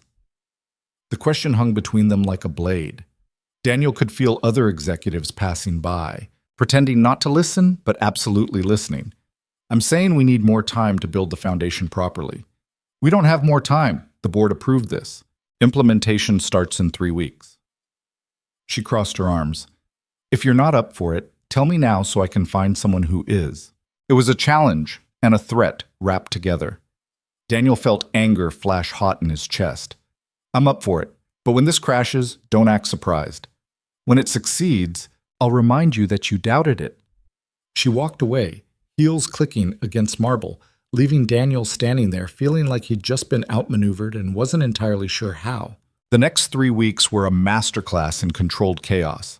Daniel worked with HR to post job listings for 37 new positions. He coordinated with real estate to secure office space in Chicago, Atlanta, and Los Angeles. He revised budgets, built org charts, designed onboarding processes for people who didn't exist yet. At home, things were disintegrating. He missed Mia's spring concert because of a late meeting with the Chicago team leads. Forgot to sign her permission slip for a field trip, which meant she couldn't go and spent the day in the library instead. Snapped at her when she asked for help with homework because his brain was too fried to remember 4th grade fractions. You're being mean, she said quietly, eyes filling with tears. The guilt hit like a physical blow. Daniel set down his laptop, pulled her into his lap. You're right. I'm sorry, Bug. I'm not being fair to you. You're always working now, even when you're home. You're not really here. I know, I'm trying to. This project is just really important right now. More important than me? The question gutted him. No, never more important than you. Then why does it feel like it is? Daniel didn't have an answer that wasn't a lie or an excuse. He just held her, feeling like the world's worst father, wondering how everything had gotten so twisted around. Mrs. Chen gave him an earful the next morning when he dropped Mia off. That child needs her father, not a ghost who pays rent. Whatever you're chasing at that job, ask yourself if it's worth what you're losing here. I'm providing for her, making sure we're secure. She doesn't need security. She needs you. Mrs. Chen's expression softened. I know you're doing your best, Daniel, but your best isn't enough if you're not present for it. The words haunted him all day. He tried to focus during meetings, but his mind kept circling back to Mia's question. More important than me, when had work stopped being about providing for her and started being about proving something to Aurora, to himself, to everyone who'd ever doubted him? The Friday meeting with Aurora came around again. Daniel arrived with his expansion progress report and a splitting headache. Aurora was already there, reviewing something on her tablet. She looked up when he entered. You look terrible. Thanks. You always know just what to say. I'm serious. When's the last time you slept? Does passing out at my desk count? No. She set down the tablet. Take the weekend off. You're no good to anyone like this. Whooshi. Can't. Chicago team orientation is Monday. I need to prep. Marcus can handle it. It's my responsibility. And you're about to collapse from exhaustion. That helps no one. Aurora stood, walking around the desk. Daniel, I need you functional. Not burned out and making mistakes because you're too stubborn to rest. I'm fine. You're lying. Badly. She studied him with that sharp gaze that always made him feel like she was seeing straight through whatever mask he wore. What's actually going on? The question cracked something open. Maybe it was exhaustion. Maybe it was the weight of carrying everything alone for too long. But Daniel found himself answering honestly. I'm drowning.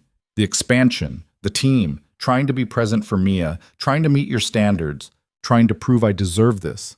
All of it's too much, and I don't know how to ask for help without looking weak. Aurora was quiet for a moment. You think asking for help makes you weak? Doesn't it? It makes you human. She leaned against the desk, arms crossed. I built this company alone because I didn't trust anyone else to care as much as I did. You know where that got me?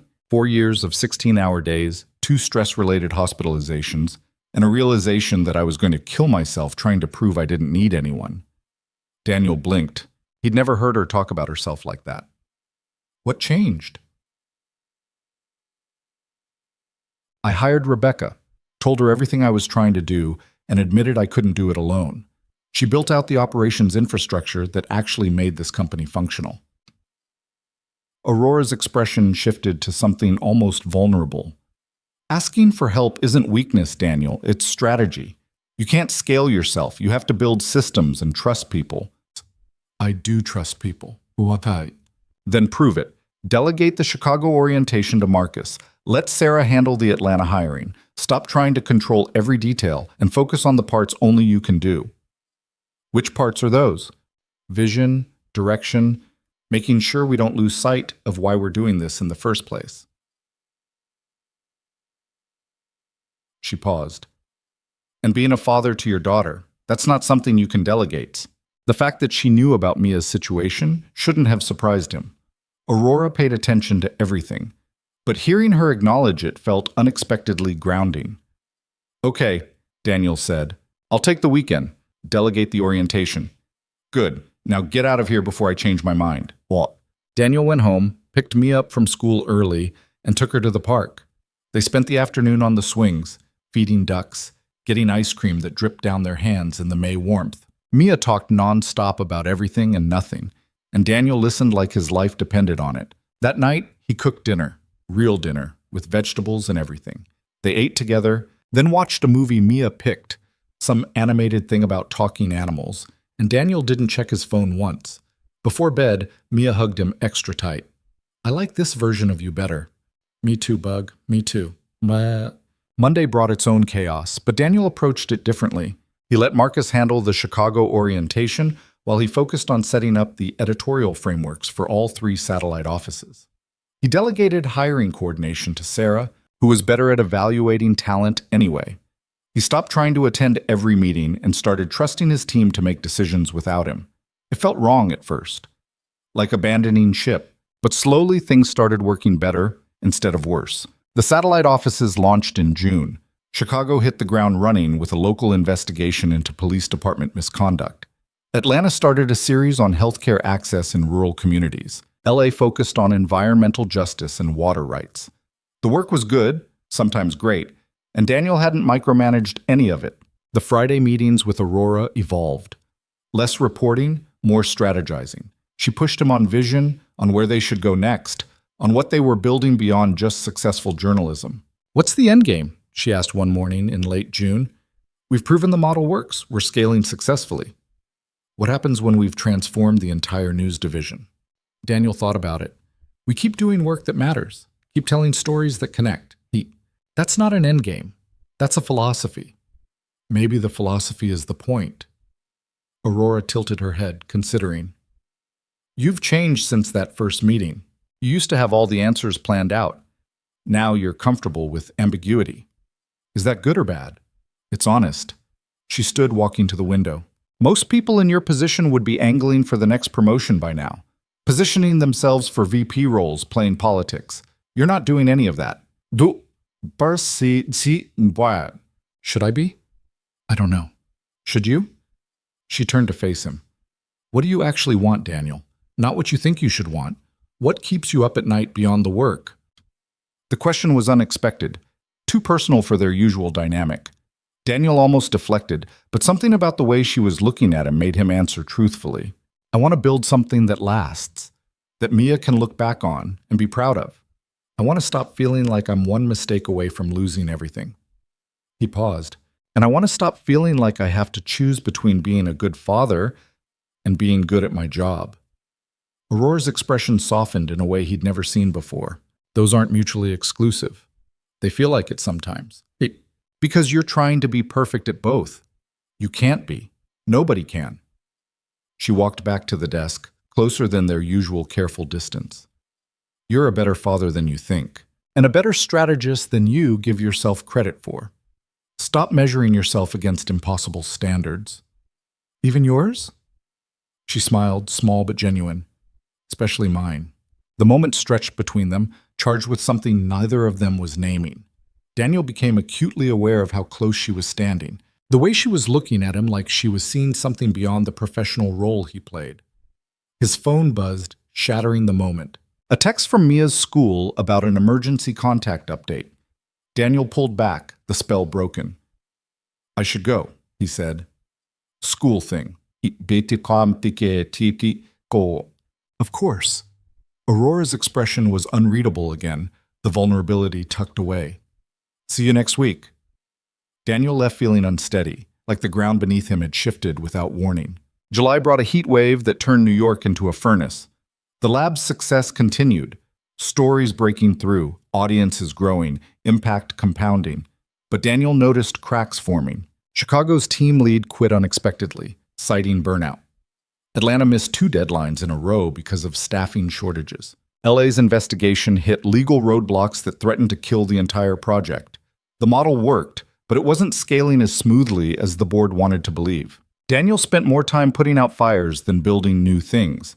He flew to Chicago twice in 1 week, to Atlanta the week after. The travel meant less time with Mia, more guilt, more of the exhaustion that had become baseline. During one particularly brutal week, everything came to a head. Atlanta's team published a piece without proper legal review. It was good journalism, but it named sources who hadn't been properly vetted, and within hours, Meridian was facing a defamation lawsuit. Aurora called an emergency meeting. Not just Daniel and the legal team, but the full executive committee. The conference room was packed, the energy hostile. How did this happen? Stephen Park demanded. We have protocols, multiple checkpoints. How does something this sloppy get through? Daniel felt every eye on him. The Atlanta team was working under a tight deadline. They thought legal had approved. They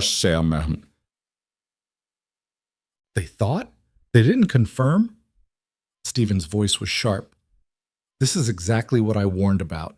We scaled too fast, cut too many corners, and now we're exposed. One mistake doesn't mean the entire model is broken. It means the oversight is broken, which means leadership is broken. Stephen looked at Aurora. With respect, this falls on whoever's responsible for quality control across all offices, which is Daniel. The room went silent. Daniel felt his face flush hot, anger and humiliation mixing toxic. Aurora's expression was glacial. Stephen, if you have concerns about leadership effectiveness, we can discuss them privately. Right now, we're focused on containment and correction. I'm focused on accountability. If this were any other division head, we'd be talking about consequences.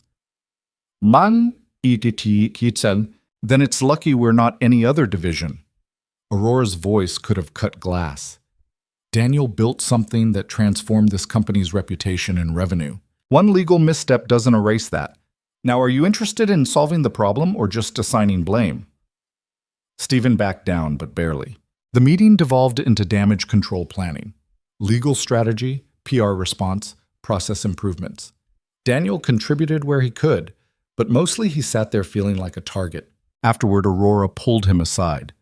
Don't, she said before he could speak. Don't what? Spiral into self-flagellation. Stephen's been looking for an excuse to undermine you since the expansion. This gave him ammunition, but it's not fatal. It's my responsibility. I should have caught it.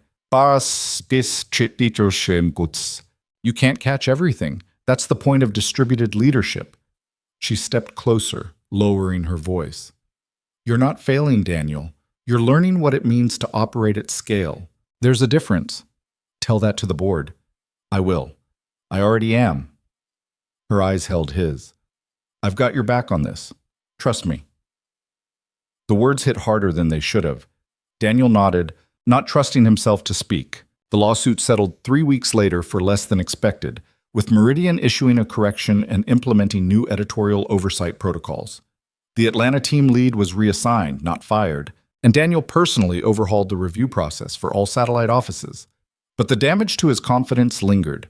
He second-guessed decisions, over-reviewed work, inserted himself back into details he'd learned to delegate. The team noticed. Marcus called him on it. "You're backsliding," Marcus said bluntly during a one-on-one. "Micromanaging again, treating everyone like they're about to screw up." "I'm being thorough." "You're being paranoid, and it's killing morale." Daniel rubbed his face. "I don't know how to do this, Marcus. How to lead at this scale without either abandoning oversight or suffocating people." "You figure it out by making mistakes and adjusting, same as anything else." Marcus leaned back in his chair.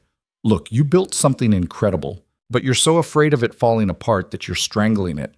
At some point, you have to trust that the foundation is strong enough to hold. What if it's not? Then we fix it, but you won't know until you let go enough to test it." Daniel knew Marcus was right. Knowing didn't make it easier. The breakthrough came unexpectedly during a Wednesday afternoon when Daniel was reviewing Chicago's latest investigation for the third time, catching details that didn't need catching. Aurora appeared at his desk. "Come with me. I'm in the middle of—" "Now, Daniel." He followed her to the elevator, up to the 42nd floor, down a hallway he'd never been in before. She unlocked a door to a small office with windows overlooking the city. "Sit," she said. Daniel sat. Aurora took the chair across from him, not behind a desk, but facing him directly. "Tell me what you're afraid of." "I'm not—" "Don't lie. We're past that."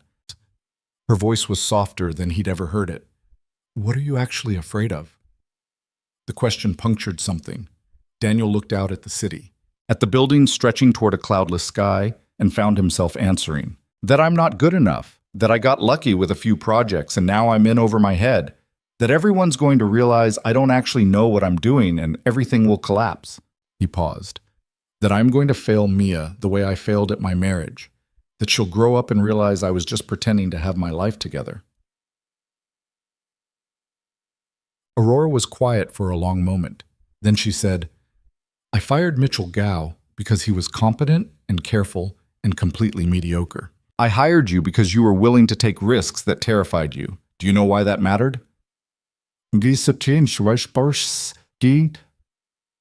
you needed someone reckless?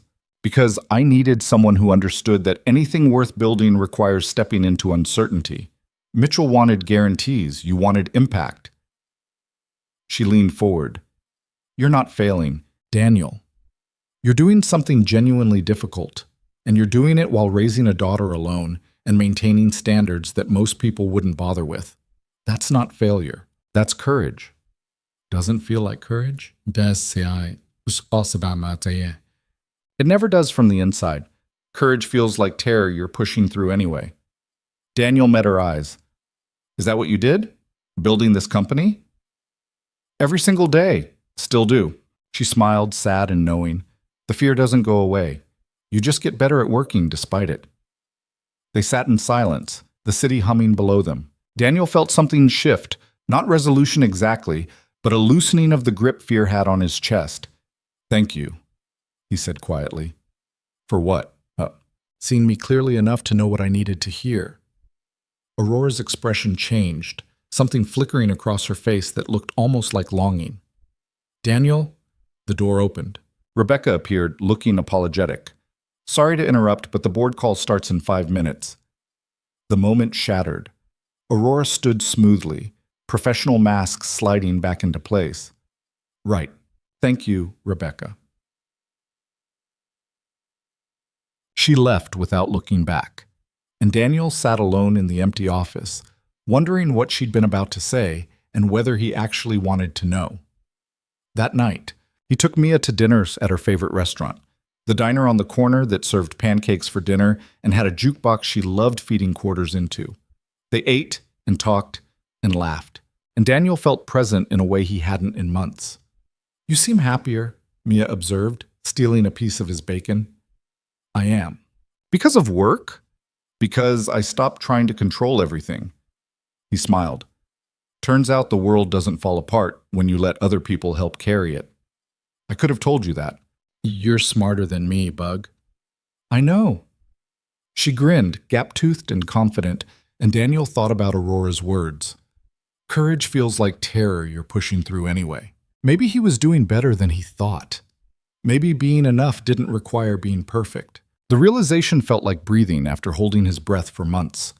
August arrived with thunderstorms that shook the windows and left the city smelling like wet concrete and possibility. Daniel had started leaving work at 6, sometimes earlier, prioritizing dinner with Mia over emails that could wait until morning. The lab continued producing strong work across all 4 offices, and he'd learned to trust his team leads to handle most decisions without him hovering. It felt strange, having space to breathe, like he'd been running so fast for so long that slowing down made him notice injuries he'd been ignoring. The Friday meetings with Aurora had become something different over the summer. Less performative, more collaborative.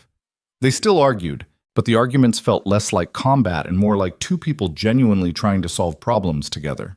She'd started asking his opinion on things beyond the lab, company strategy, board dynamics, decisions that had nothing to do with his job description. "Why are you asking me?" Daniel said one morning when she wanted his take on a potential acquisition. "Because you think differently than everyone else in this building. That's valuable." "Huh? Or you're just tired of hearing the same opinions recycled." "That too." She smiled, and Daniel noticed how much more often she smiled lately. Small moments where the armor came down and he glimpsed the person underneath the CEO persona. It made him nervous in ways he didn't want to examine too closely.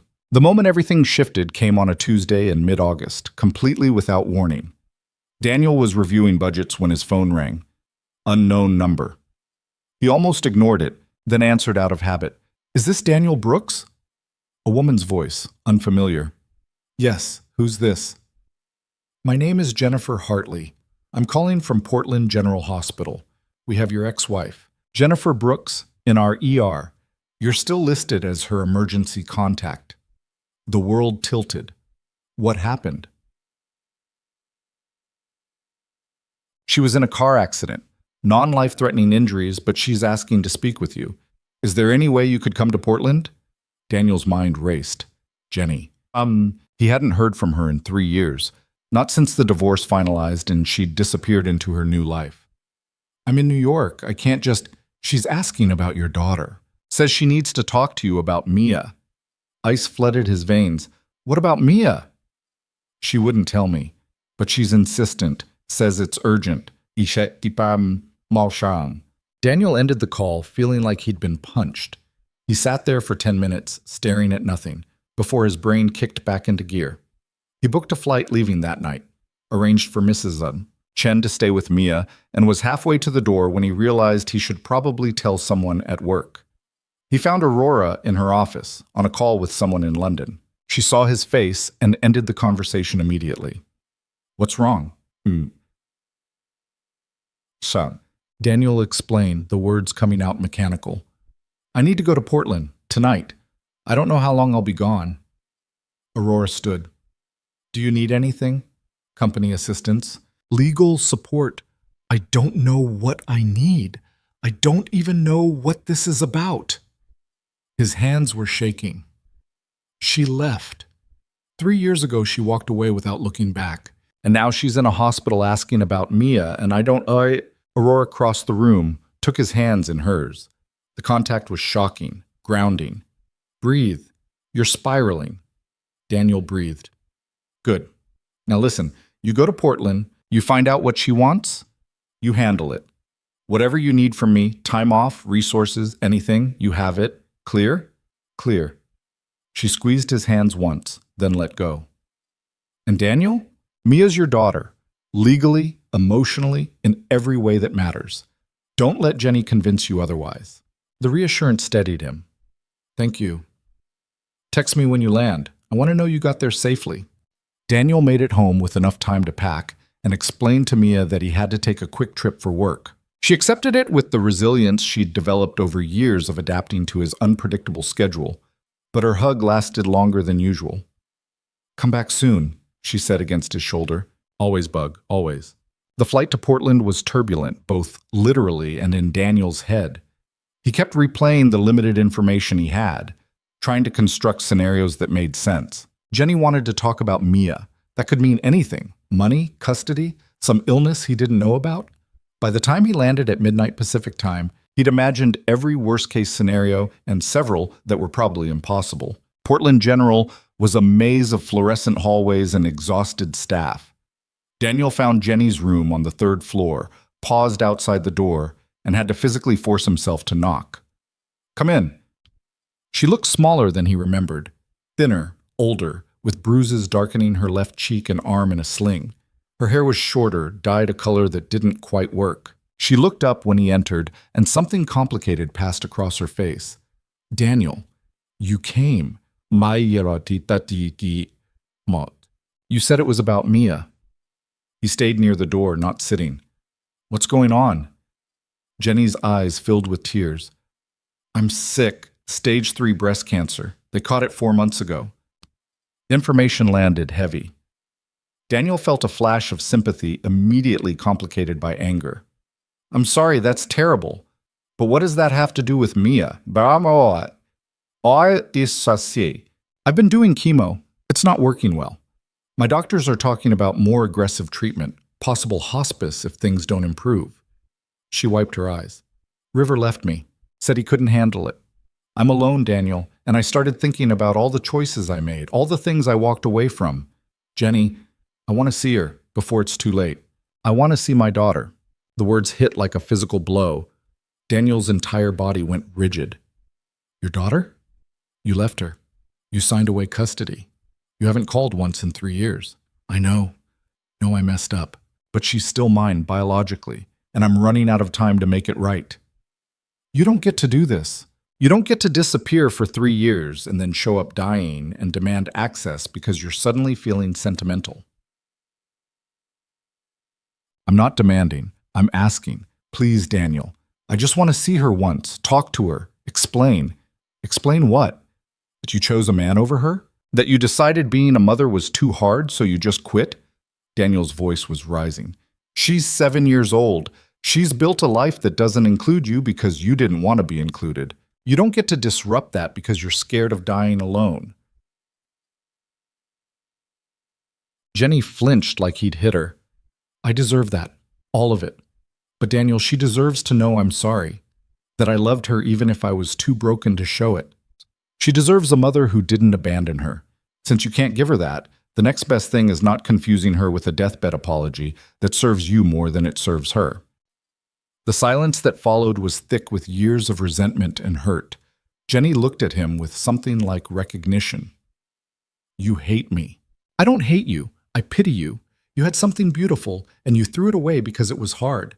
And now you want me to let you back in so you can feel better about your choices before you die. That's selfish, Jenny. That's everything you always were." She sobbed then, broken and ugly, and Daniel felt no satisfaction in it, just exhaustion. He left the room, found a waiting area, and called Aurora. It was 4 in the morning New York time, but she answered on the second ring.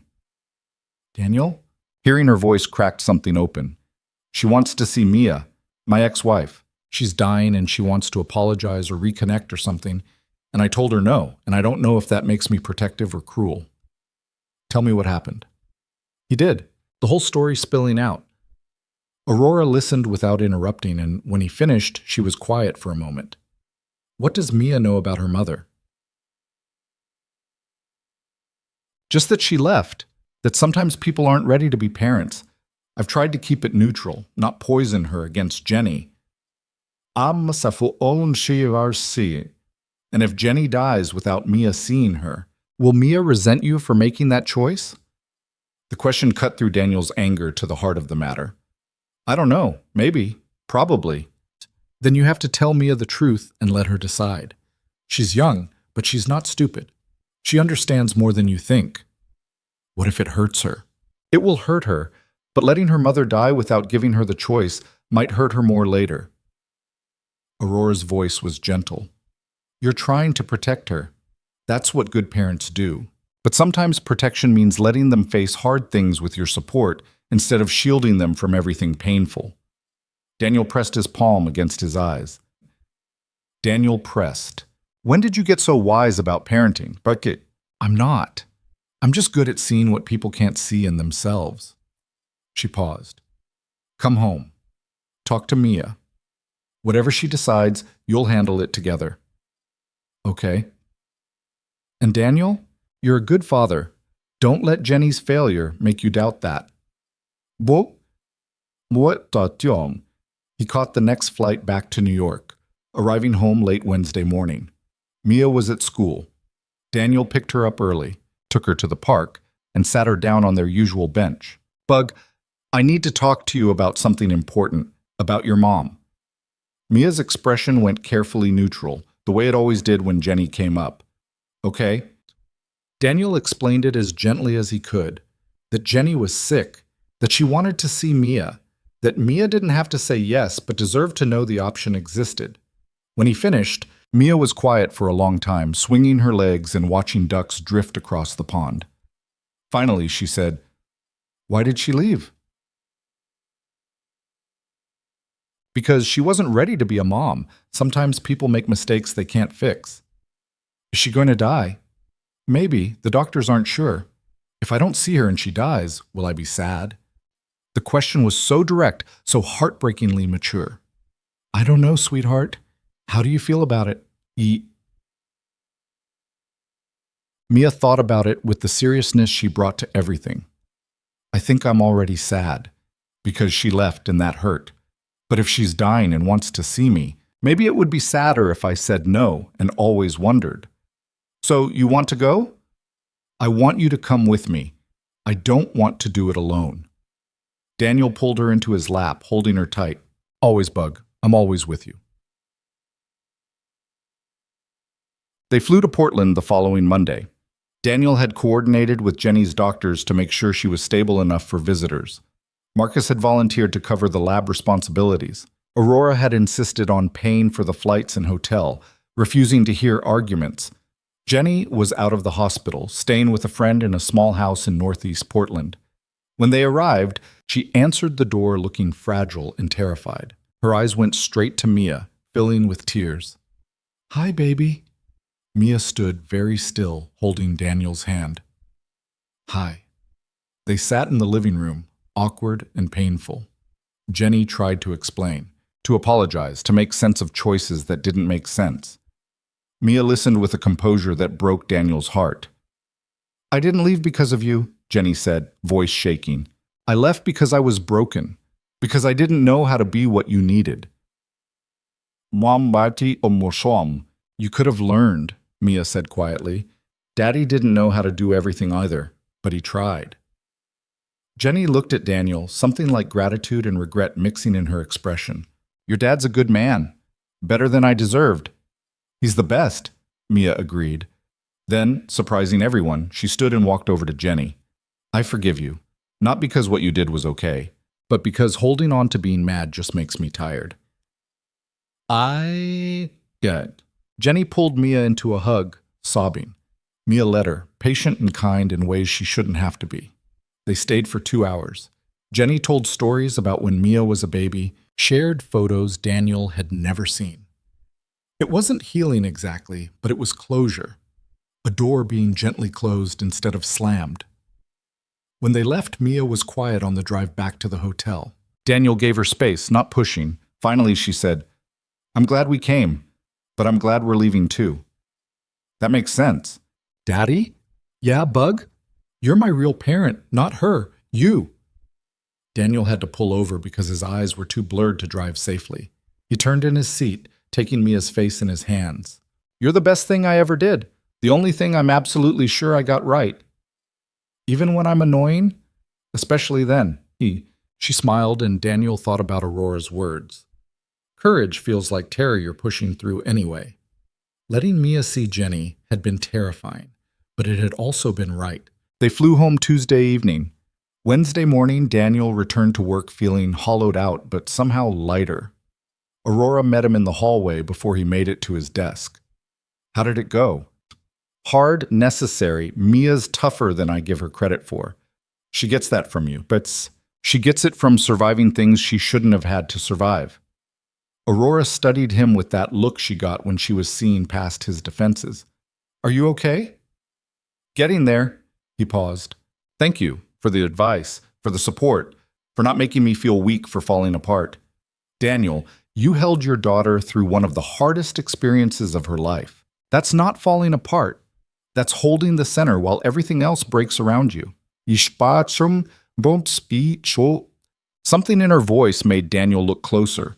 Aurora's expression was softer than professional, her eyes holding his with an intensity that had nothing to do with work. "Aurora, we should talk," she said. "Not here, not now, but soon." "About what?" "About everything we've been carefully not talking about for months." Daniel's heart kicked hard against his ribs. "Okay. Okay." She nodded, something like relief crossing her face. "Friday, after the team meeting, my office, sits." She walked away before he could respond, leaving Daniel standing there, wondering if he'd just imagined the entire conversation. The next 2 days dragged and flew simultaneously.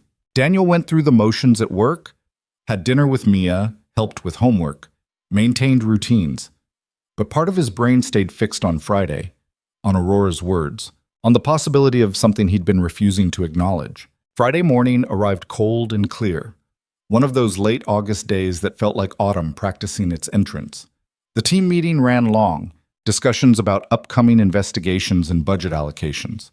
Daniel contributed when asked, but mostly just waited for it to end. Finally, people filtered out. Marcus gave him a knowing look on the way past that Daniel pretended not to see. He walked to Aurora's office, knocked, entered when she called. She was standing at the window, looking out at the city in the early evening light. She didn't turn when he closed the door. "I've been trying to figure out how to say this professionally," she said. "Turns out there's no professional way to tell someone that you've developed feelings you have no business having." Daniel's breath caught. "Aurora."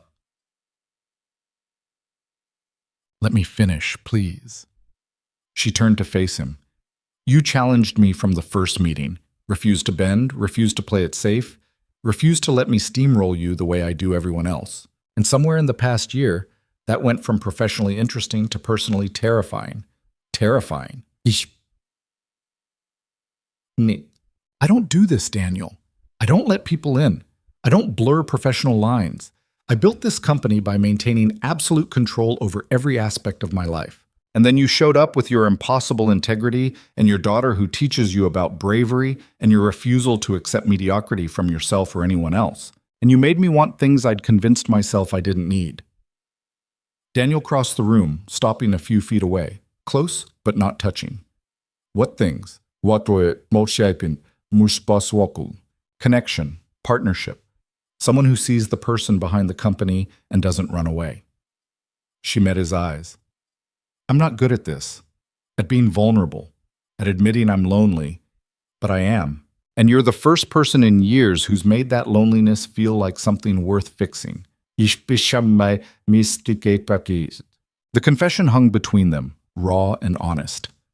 Daniel thought about all the moments that had led here, the arguments, the late meetings, the quiet conversations that went deeper than work, the way she'd held his hands before Portland, the way she looked at him when she thought he wasn't paying attention. "I have a daughter," he said quietly. "My life is complicated.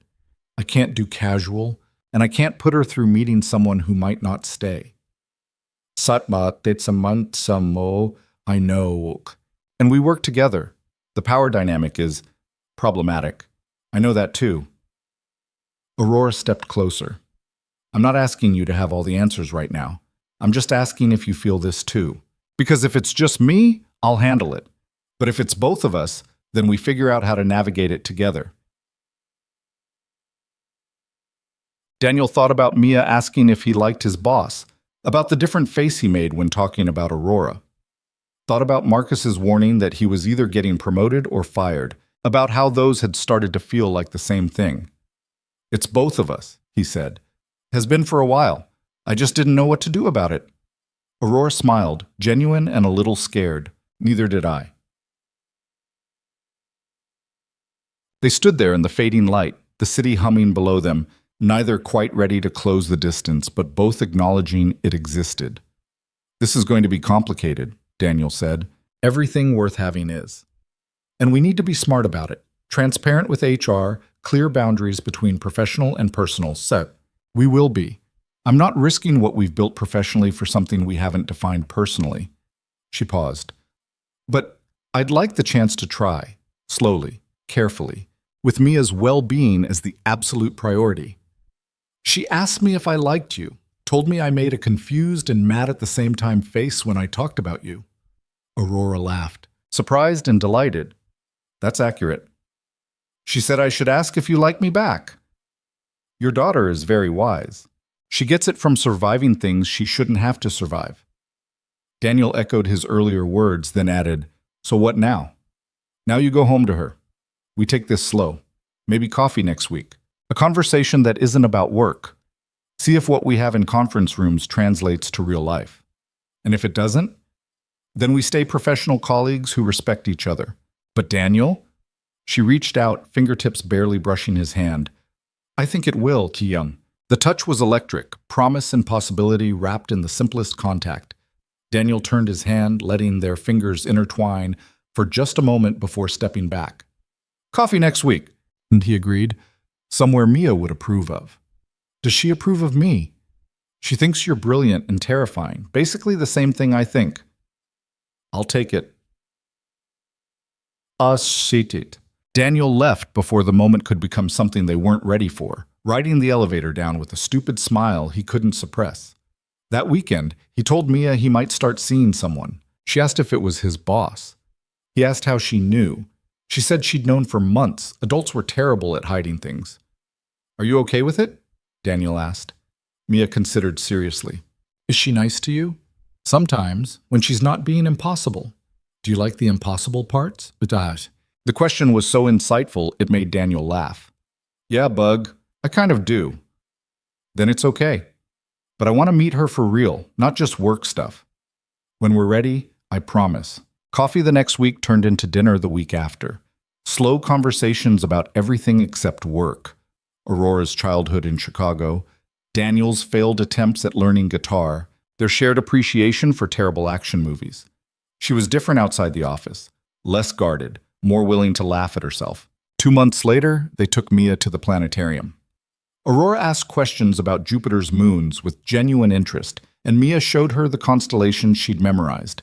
Watching them together, Daniel felt something settle in his chest that he hadn't known was unsettled. On the subway home, Mia fell asleep between them. Aurora looked at Daniel over her head, and the expression on her face was so open, so vulnerable, that Daniel had to look away before he said something too big for public transportation. The lab continued thriving. The satellite offices found their rhythms. Daniel learned to lead without controlling, to trust without abandoning responsibility. He got promoted to VP of Innovation in December, a title that came with Aurora's recommendation and the board's unanimous approval. The night they celebrated, just the two of them in her apartment after Mia was asleep at home with Mrs. Chen, Aurora told him she loved him. Said it simple and direct, the way she said everything important. Daniel said it back, meaning every syllable. This is going to be complicated, she warned, echoing his words from months ago. Everything worth having is, he replied, echoing hers. They figured it out together. Transparent with HR, maintaining professional boundaries at work, building something personal that existed separately from their careers. It wasn't perfect. They still argued, still challenged each other, still drove each other crazy in ways both frustrating and necessary. But it was real. Built on mutual respect, hard-won trust, and the understanding that the best partnerships weren't about perfection. They were about two imperfect people choosing each other anyway. By the following spring, Aurora had started joining them for Saturday morning pancakes, helping Mia with science projects, attending school events Daniel couldn't make because of work. She was careful, respectful of boundaries, never trying to replace Jenny, but carving out her own space in their lives. One April evening, after Mia had gone to bed, Daniel and Aurora sat on his apartment's fire escape watching the city lights. I never thought I'd have this, Aurora said quietly. A family. People who want me around not for what I can do for them, but just because. You thought you had to choose between building an empire and building a life. Most people do choose, or they fail at both trying to have everything. Maybe the trick is redefining what everything means. Daniel took her hand. You taught me that success isn't just professional achievement. Sometimes it's knowing when to leave work at 6, when to trust people, when to let yourself be human instead of invincible. And you taught me that vulnerability isn't weakness, that letting people in doesn't mean losing control, That the most important thing you build isn't a company, it's connection. She leaned her head on his shoulder. We're a good team. The best. Inside, through the window, they could see Mia's room. The glow-in-the-dark stars on her ceiling, the books stacked beside her bed, the life they'd built together through trial and error and stubborn refusal to give up. Daniel thought about that first morning, alarm screaming at 5:30, feeling like he was barely surviving. Thought about standing in Aurora's conference room terrified and defiant, refusing to back down even when it would have been easier. Courage feels like terror you're pushing through anyway. He'd pushed through, they both had. And on the other side was this. Imperfect, complicated, beautiful in ways he'd stopped believing possible. Daddy? Mia's voice called from inside. I can't sleep. Aurora smiled. I'll make tea. You handle bedtime negotiation. They went inside together, into the messy reality of family and partnership, and lives built not on perfection, but on showing up every day and choosing each other again. Success had built an empire, but love, messy, complicated, hard-won love, had built a home. And standing in his small Brooklyn apartment with his daughter asking for one more story, and the woman he loved making tea in his kitchen, Daniel understood something he'd spent years missing. The empire was impressive. The home was everything. The choice had never been one or the other. It had always been about building both, in balance, with people who made you better than you'd be alone. Mia called again, impatient. Aurora handed him a cup of tea with a knowing smile. Daniel kissed her once, quick and easy, then headed down the hallway where his daughter waited. Outside, the city hummed with millions of other stories, other struggles, other people trying to figure out how to build lives worth living. Inside, in this one small apartment, a family was doing exactly that. Not perfectly, but together. And that made all the difference.